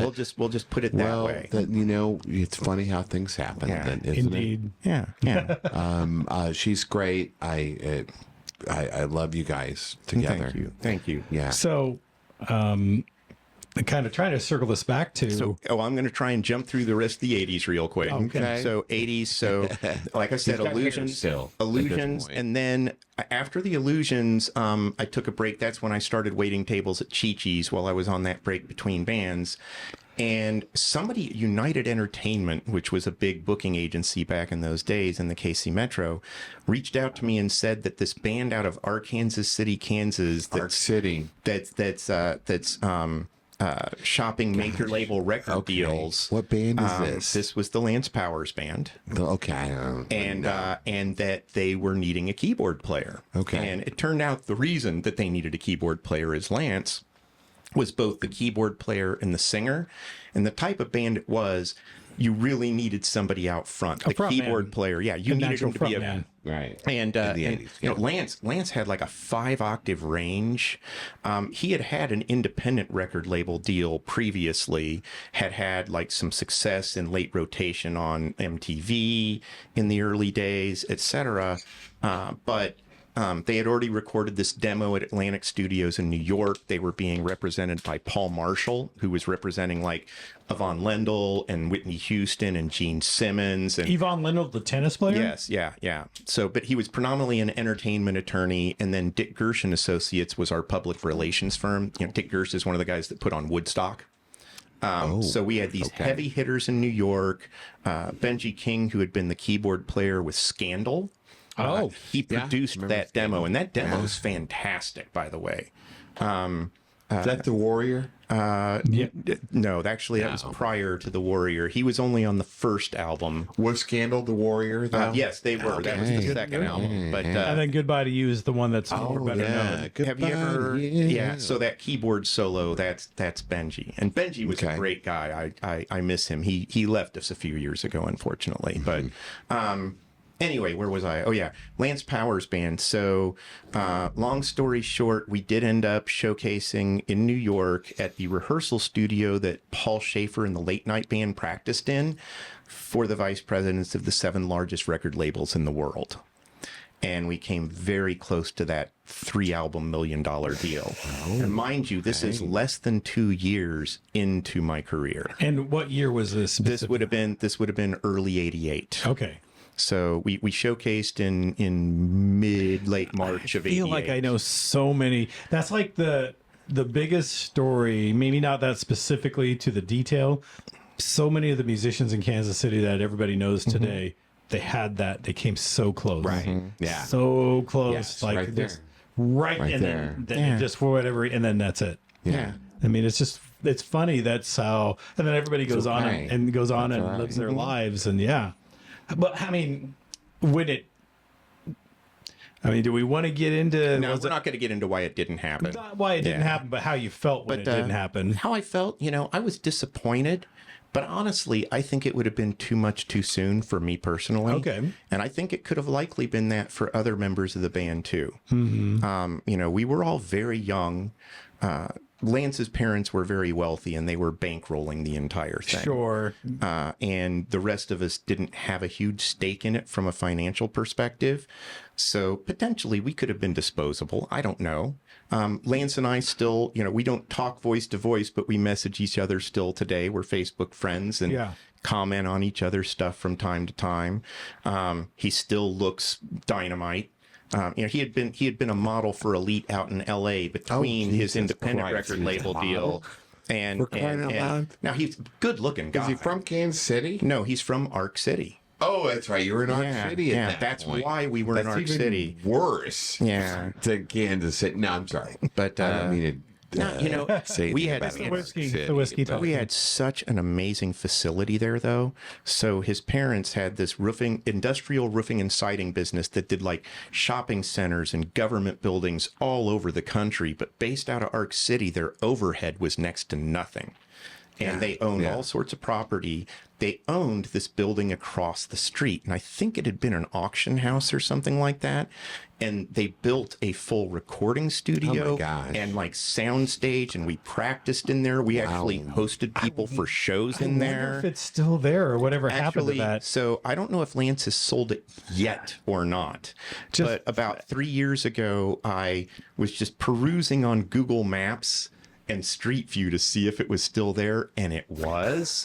And so I reached out, I took the picture and I posted it on Facebook and tagged my other bandmates from Lance Powers Band. I'm like, Lance, is this still around? And he goes, yeah, it's still here, but I've been thinking about selling it. Both of his parents are gone and have been for a while. There I have no idea what is or isn't there, bro. But I told him, I said, we really should just do one more show there. Hey, I would be so down to do that, but we would have to hire some backup singers. I'd be there. It's a long drive, Dark City, but I'd be there.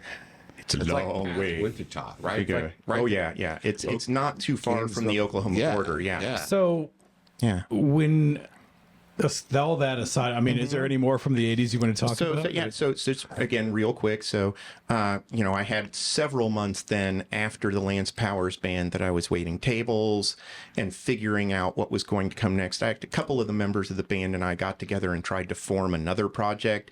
didn't quite work out.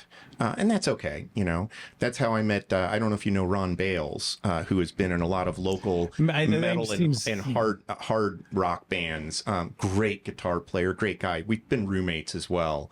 That's how I met him through that, and he was part of my late '80s original project called Izar. And we talked about we don't play in Phrygian mode, we don't play in Mixolydian, we play in Izarian mode. Yeah, okay, watch out. Izarian. Don't step in that. That's right. And there's a couple of Izar tunes out on one of my SoundCloud pages. What, by the time you got deeper into the 90s, did you feel the pressure of grunge impacting what you were trying to do, why you're doing what you were doing? Yeah, there's no doubt that it did impact, because especially being a keyboard player. Yeah. You know, and in those days, you know, in that whole time I was playing, I was not playing guitar on stage. That was something I played, like 1 or 2 songs with Ace High 2 live. And that was only occasionally. When we would do like Black by Pearl Jam and Ace High 2, John would bring an acoustic that I would play the acoustic while he played the electric, because there just wasn't a good place for me to play. No, it wasn't Black. Versatile, man. It wasn't Black, which I can't remember which song. Oh, it was Alive. That's the one I played guitar on. Yeah, that's great. No, actually, I did have a really interesting keyboard part I fit into Black. But and I've got recordings of that, just not published. Anyway, so did that, you know, but yes, grunge definitely had a huge impact, because Ace High 2 played a lot of grunge. We played 4 off of 10. And our singer, who was also that's the Pearl Jam album. Everybody's gonna be familiar with. The guy we did Even Flow, we did Alive, we did Black, and we did Jeremy. And our drummer was the one that sang most of the grunge stuff that we did, and he could just nail it. You could some nights just close your eyes and not know it wasn't the original singer. What? Where were you guys? It was whether we were doing that or we did Wood by Alice in Chains. Yeah, that's a great one. And that was back at the days when we were also doing some backstage gigs and some center stage gigs. You were playing it backstage and center stage. Okay, that's my question. So you're playing it backstage, center stage, and these are places that people who are Kansas City musicians. Backstage was behind Hooters on Metcalf. Oh, okay. Center stage is over off Warnell. Was that right? And then where else were you playing? The other places that I mentioned as well. I forget. I'm Ace High one. Well, that was Lyle's Flamingo Lounge, JC's. Okay. I know there's other places I'm not thinking of off the top of my head. Did you ever play Pogos? No, we never played Pogos. What about the Hurricane? Blaney's we played. Blaney's? We never did Hurricane or the Lone Star. The Lone Star, yeah, They didn't pay as well as a lot of the places that we played. That's one of the things we found is on the periphery, you could actually make more money than in the more popular clubs. Oh, okay. And we were trying to make a living at the time. Sure. Yeah. No, you know what? It's what it's all about. Right? But grunge didn't have anything to do with you leaving. It was just like you got to a point in your life to. Actually, it was that at that point, Ace High had just kind of run its course, and we all mutually agreed it was time to disband. And a very brief time after that, I did a thing called Pacific Express, which is an offshoot of Atlantic Express. Sure. For Gary Mack, and I did that for a few months, and members of that formed what we called Living Daylights. And Living Daylights was the band I was in that had the house gig at Starker's on the Plaza for a year and a half. And we got to sing the national anthem at the Chiefs Seahawks game in 93. Okay. Nice. No, I'm sorry, not 93, 94. That was an absolute blast. Yeah. Oh my gosh. Yeah. Yeah. Is there footage of that somewhere on YouTube? Not on YouTube, but I actually have it on VHS. You should convert it to digital and upload it. Yeah. And I actually may have it converted somewhere. I'm going through all of these old external hard drives I have, and I have found some stuff that I thought I had lost forever. That is a painstaking. I don't know. Yes. I don't know. I have stuff dating back 20 years, and I try to think about it, and it's like, it's a pain in the ass to go through, plug in everything, and the older hard drives have different interfaces. Hey, what you find is a MIDI that will work for that then. You know, that's what you do with that, guys. Oh, there we go. Good callback. No, that is not an appropriate use of the MIDI musical instrument digital interface. Oh my God, that sounds official. Right So there. I mean, it's funny. It's like I keep finding something from that older era to talk about, but I want to tie it back into when you joined. Suburbans. Yeah, So did and then again, I got out for a long time. 19 years. Yeah, did a few gigs with, fewer union gigs with Ace High. And that was a real heavy lift for me because at the time I was the only one of us that wasn't actually still playing in bands regularly. Yeah. So fast forward to 2014, I had some changes going on in my life. I had been getting I was living life in a way where I was really kind of living for everybody else and not myself anymore. And I kind of had lost who I was. That sounds like being a parent. It's easy to grow. Being a parent and being a family man. Yeah. Right. Well, that and also the things I was doing professionally.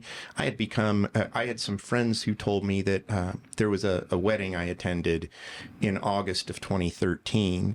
And later on, when I talked to one of my friends after things changed and I started rediscovering myself, said it was almost like you were behind a glass wall and we couldn't touch you.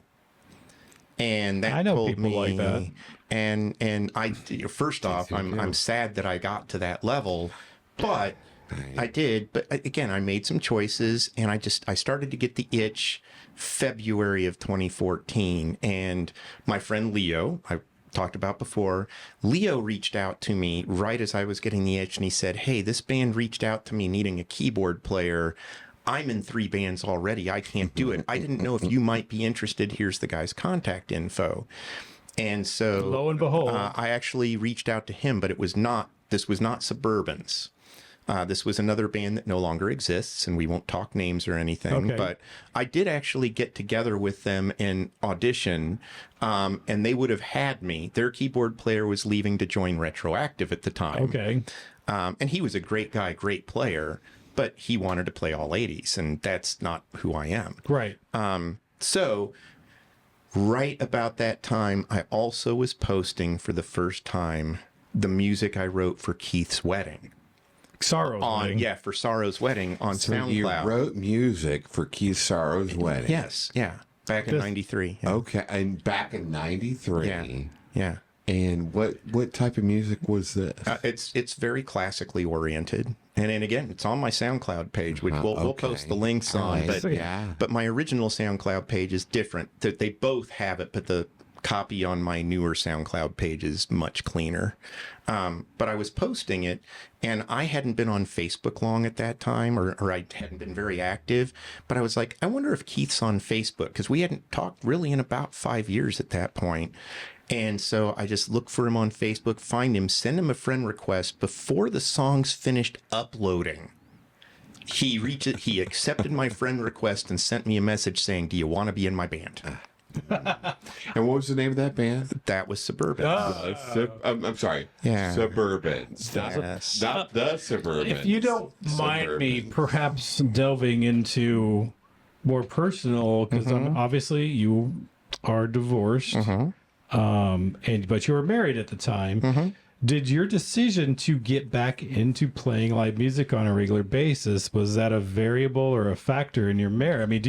I mean, maybe it's inappropriate to bring it up, but I feel like it's valid. It's a fascinating. I'm just a general curiosity. No, it's a totally valid question, and I think it comes down to this: it was not a cause; it was more of a side effect. Of what was already going on. I know others. Yeah. I know other, perhaps, or maybe not other guests we've interviewed who've been in the same position, deciding at a later point to get into, getting out there. And Well, thank God it happened. And I can tell you this: my ex and I do speak these days, and are much more civil with each other than we were for a while, and I'm very grateful for that. Good. So I won't say anything bad there. No, I wasn't looking for I that know, kind I of So stuff. when did but that form? What year was that then? That was 2014. 10 years ago. Yeah. 10 years. And I God. didn't immediately say yes after we got together the first time, because I was still Keith Sorrow. I don't know. Actually, it had nothing to, because I love Keith. You know, like I said, we've been friends a long time, but the problem I ran into was I was listening to what the band was doing, and there wasn't a lot of room for a keyboard player. And so my real concern came down to, I don't know where I'm going to sonically fit into this space. And that's a whole different iteration of the Suburbans, if I use that term correctly. You should see what our set lists looked like in the early days. Throw that out there. I mean, we were playing stuff like Banditos and Stacy's Mom Has Got It Going On, and Cumbersome, and I can't remember right off the top, but a lot of would be good. That'd be a good one. but not for who we are. You know, No, it doesn't. You guys. But it was your set list. It was actually the guy at the landing who looked at our set list, because we wanted to get into the bigger. You know, we were playing Jerry's and stuff. Chico. So not the Chico we know. Not Chico. There's a Chico. Chili Fest. Yeah. This is Brian Williams, Chico of the landing. Yes, I know that. I miss him. I used to go to the landing on a regular basis, and I just hang out in the office, just shooting the shit with Chico. And so, but I haven't been up to the landing in years. I haven't either. I miss the landing. I miss him. I miss De Palma. I miss the way it was. Yes. Anyway, so Chico at least took the time to talk to Keith, because Keith was already doing all of the booking for us back then. He talked to Keith and he goes, look, the stuff that you're playing, I've got 12 other bands that want to play the same stuff here. Right. And he goes, if you want to play clubs like this, you either have to play music that has them you have to play dance music or country, one of the two. But anything in between is not going to work. Yeah. So if you want to play here, you need to revamp your set list and move in danceable or country material. And that's when we started making huge changes in what we were playing. I actually have a master list of every song we have ever played, when we started playing it, when we stopped playing it. And so I can really look at the trends. And if you look at the number of songs we were adding on a consistent basis during those first 2 years, it's insane the amount of material we picked up in that amount of time. I mean, just absolutely crazy. Your set list now is different than everybody else. That's one of the things I think that helps us a lot. Well, what I really enjoy is the show tunes that nobody else does. And that's the benefit of having both a male lead singer and a female lead singer. Yes, it was a keyboard. And you didn't always have a female lead singer, but you do now. Yeah. But that's one of the little kind of tricks that and you've leaned into the show tunes, because you do. Hell yeah! It feels like you do at least 3. I think we do 3. The Grease and we do the Grease and The Time of My Life, and what is the other one?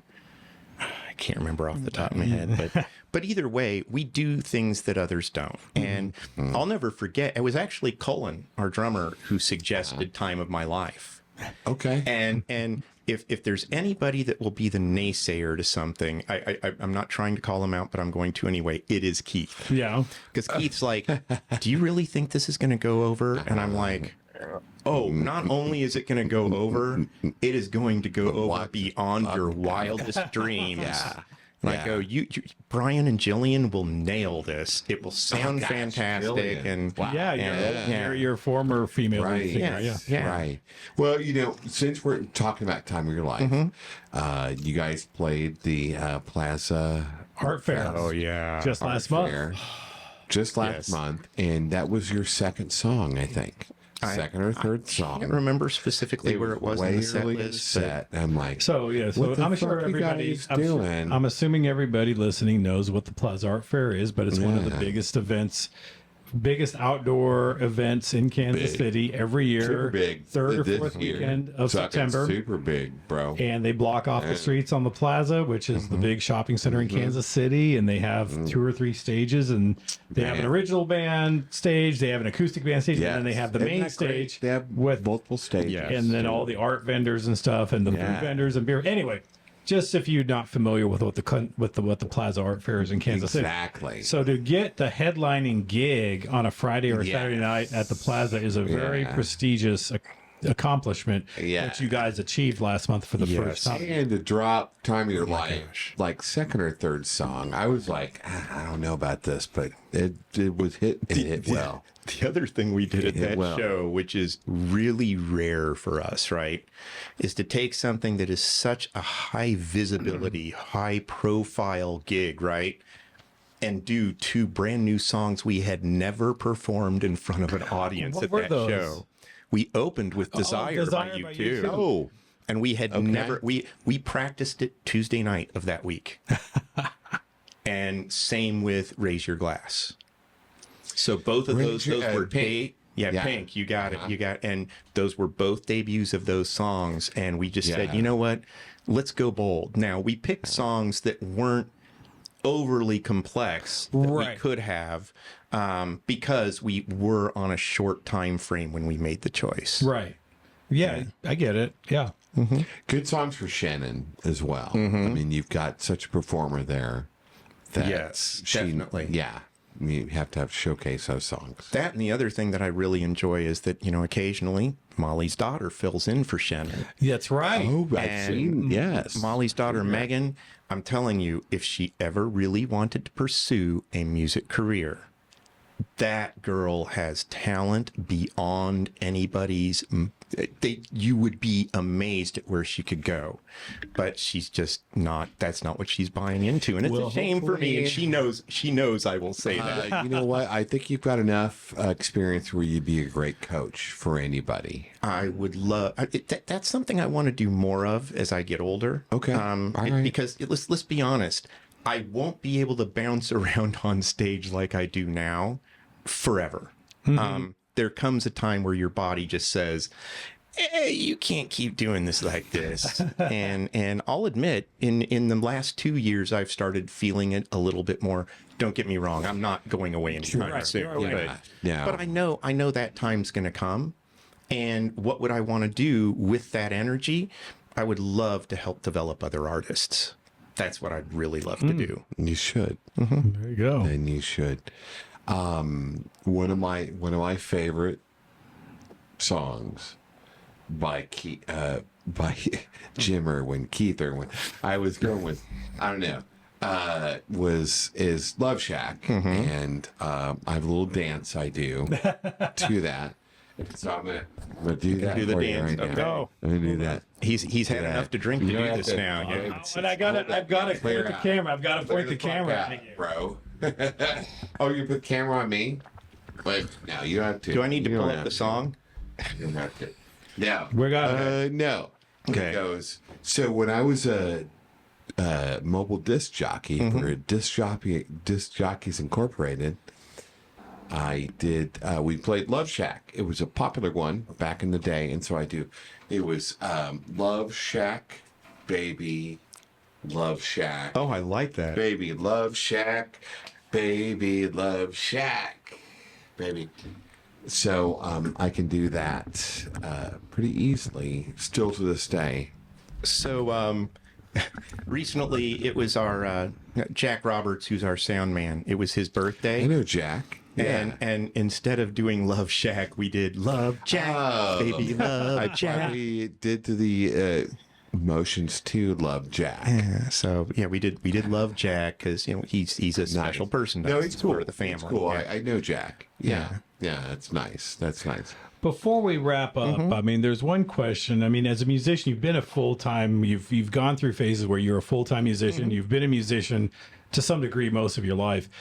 Did you ever get to play with anybody famous randomly, like the guys in Perpetual Change got to play with Michael McDonald? Yeah, Michael McDonald, and also they do the Big Slick, but that's different. Big Slick, right. But they randomly ended up being the backing band for Michael McDonald, like in the 90s. Interesting. Had a random corporate gig. But have you had anything like that where you got somebody? Never opportunity. I really haven't. No, did not happen. Okay. No.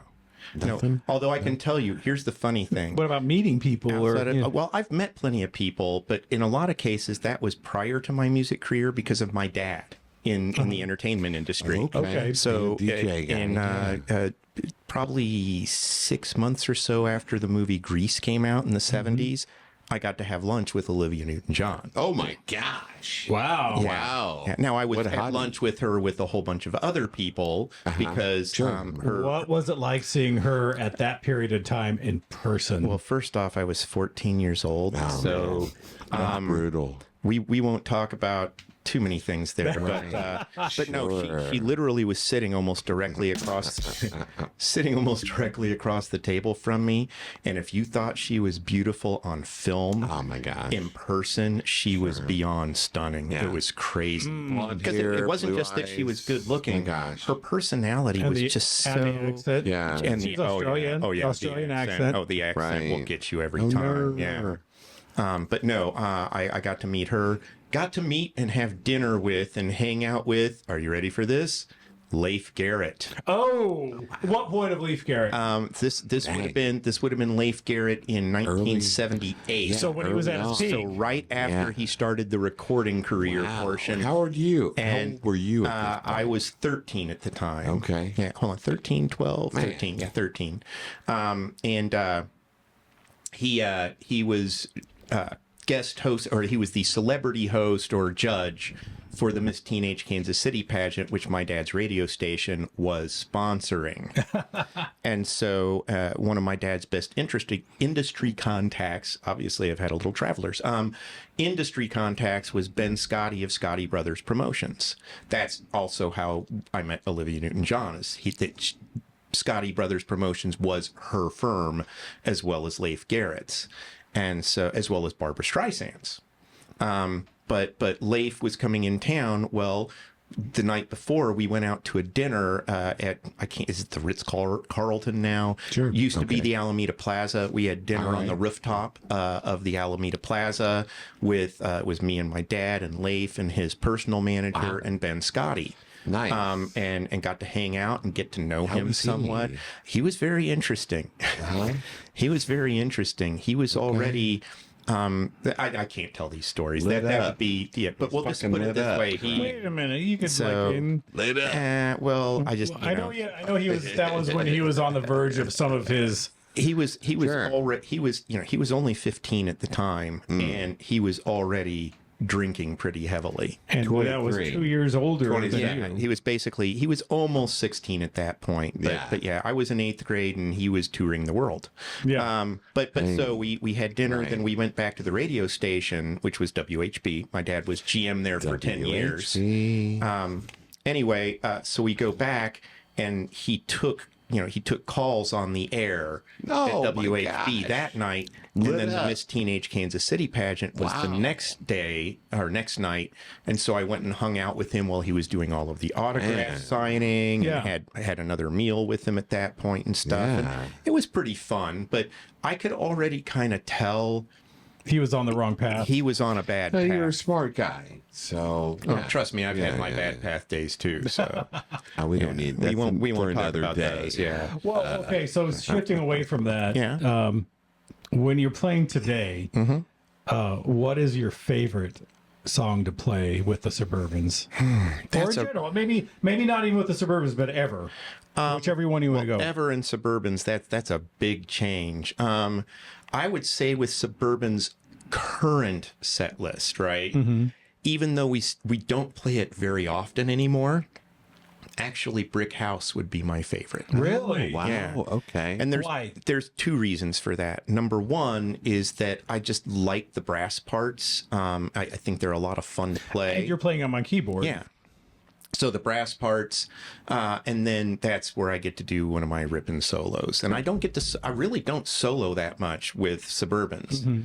But that particular one with the nice Rhodes piano sound and everything, there's a lot of things I've worked into that over the years that's still musically accessible to most people, but still what I would call, edifying to me as a musician to play. Right. If I said one that we play almost all the time, believe it or not, Uptown Funk. Yeah. Oh, that's a good one. And Yeah, I remember when we danced to picked that song up. I did dance to that. Yeah. Freaking Saturday night, for God's sakes. So, but no, Funk you up, Uptown bro. Funk. That's one that I Funk you- spent a what's about lot that of time song? on. What is to it get about good. that song that you like to play? Then It's a combination of what I can do from a showmanship perspective, Huh? although the song itself, if you listen What to about what the I do keyboard sonically, if you listen to what I do sonically, it's got a lot of different moving parts to it. yeah. And I'll never forget the big thing I did that I felt set us apart doing that song from anybody else I saw locally. And there are other bands that do a great job of it. Don't get me wrong. Sure. But I don't know anybody else that took the original recording and sliced and diced that little vocal part that starts off the song. So that's all samples that I sliced and diced, mapped to notes on my keyboard. So you got do, do, do, do, Yeah, do. sure, That's yeah. the original recording sound. Mm-hmm. I'm just playing it on notes on the keyboard. All right, there's you're not just hitting a key and letting it run. Then, or pressing a button and letting it run. You're doing your own stuff, and you know what? You do that a lot in the suburbans, and I appreciate that. I recognize that, man. I recognize that. And as we wrap up, because we're nearly, we are over an hour into part 2. No Okay. way. Do you, can you push any upcoming gigs that you've got? So our big Halloween bash at Barley There. on Right, the I'll be 26th. That's a I'll be week there. from this Saturday. So They're gonna be a security guy. how many, 9 days, 10 days from now? Something like that. Yeah. We're on the 16th of the, 10 days from now. Yeah. We'll probably post this. I'll probably post this tomorrow or the day after. So, Okay. yeah, That's our next. That's what I would call our next big one. And I always That's a enjoy big one. playing Barley. So It's a good- know, yeah. I Have fun. enjoyed. Yeah. Last year's Halloween gig was great. Well, so if you enjoyed my costume last year, be prepared for something I don't remember what completely different What was this last year. year? So last year, this was because my Molly and I consider ourselves those crazy cat people. So Yes, that's right. I was You're a a cat. cat. I was a cat, and she was the crazy cat lady. And so she was like wearing a robe that had little kittens attached to yeah, it okay. and All right. curlers in her hair, and so that was. But guys are great. we are doing another couples theme this year. But if you want to know what that is, yep, that's the picture. it. You got it. Yeah. I'll overlay it on the Yeah. video. Okay. Date and time, he will find it with his pictures. For God's sakes, unbelievable. But no, we will do another couples theme this year. But if you want to see what it is, you must come out to Barley's on the 26th of I'm gonna October. fucking be there, bro. Awesome. Brian Rice, are you there? We shall see. I know that. Well, We we'll shall see. see. We You're shall gonna see. be there. He'll for be God's there. sake. Probably, maybe. He'll probably be there You for know at what? least Don't part of say it. that. So, somehow we'll figure it out. But no, it'll be fun. You'll go. Okay, did not see this one coming. So you've already decided. You I already have everything. You already have the I outfit. have everything ready to go. Okay. I've got a love it. little bit of alterations that have to be done, and I'm still It's figuring coming up out quick. how and where. It's coming up quick. But it's coming up quick. Yeah. And with that, Hey, yeah. we're gonna wrap up this. Man, podcast. all right. I tell you what, Jim, thank you. Man, you're hey, a it's smart been great. motherfucker. You're great. I love 2 it. hours. It's just great. 2 hours. Hey, this might be the that's great. This is the record for the longest Right. podcast. And you know me, I can go forever. So Right. Yes. So, ladies and gentlemen, so please hold on. Let's send Jim Erwin out with a round of Right. applause. Wait, Thank you, with man. a round of applause. Thank you for your band, Suburbans, by the way. You do a great job. our pleasure. Thank you. Yeah. Kansas City Knights, Watch out. Season 2. bitches. Bitches.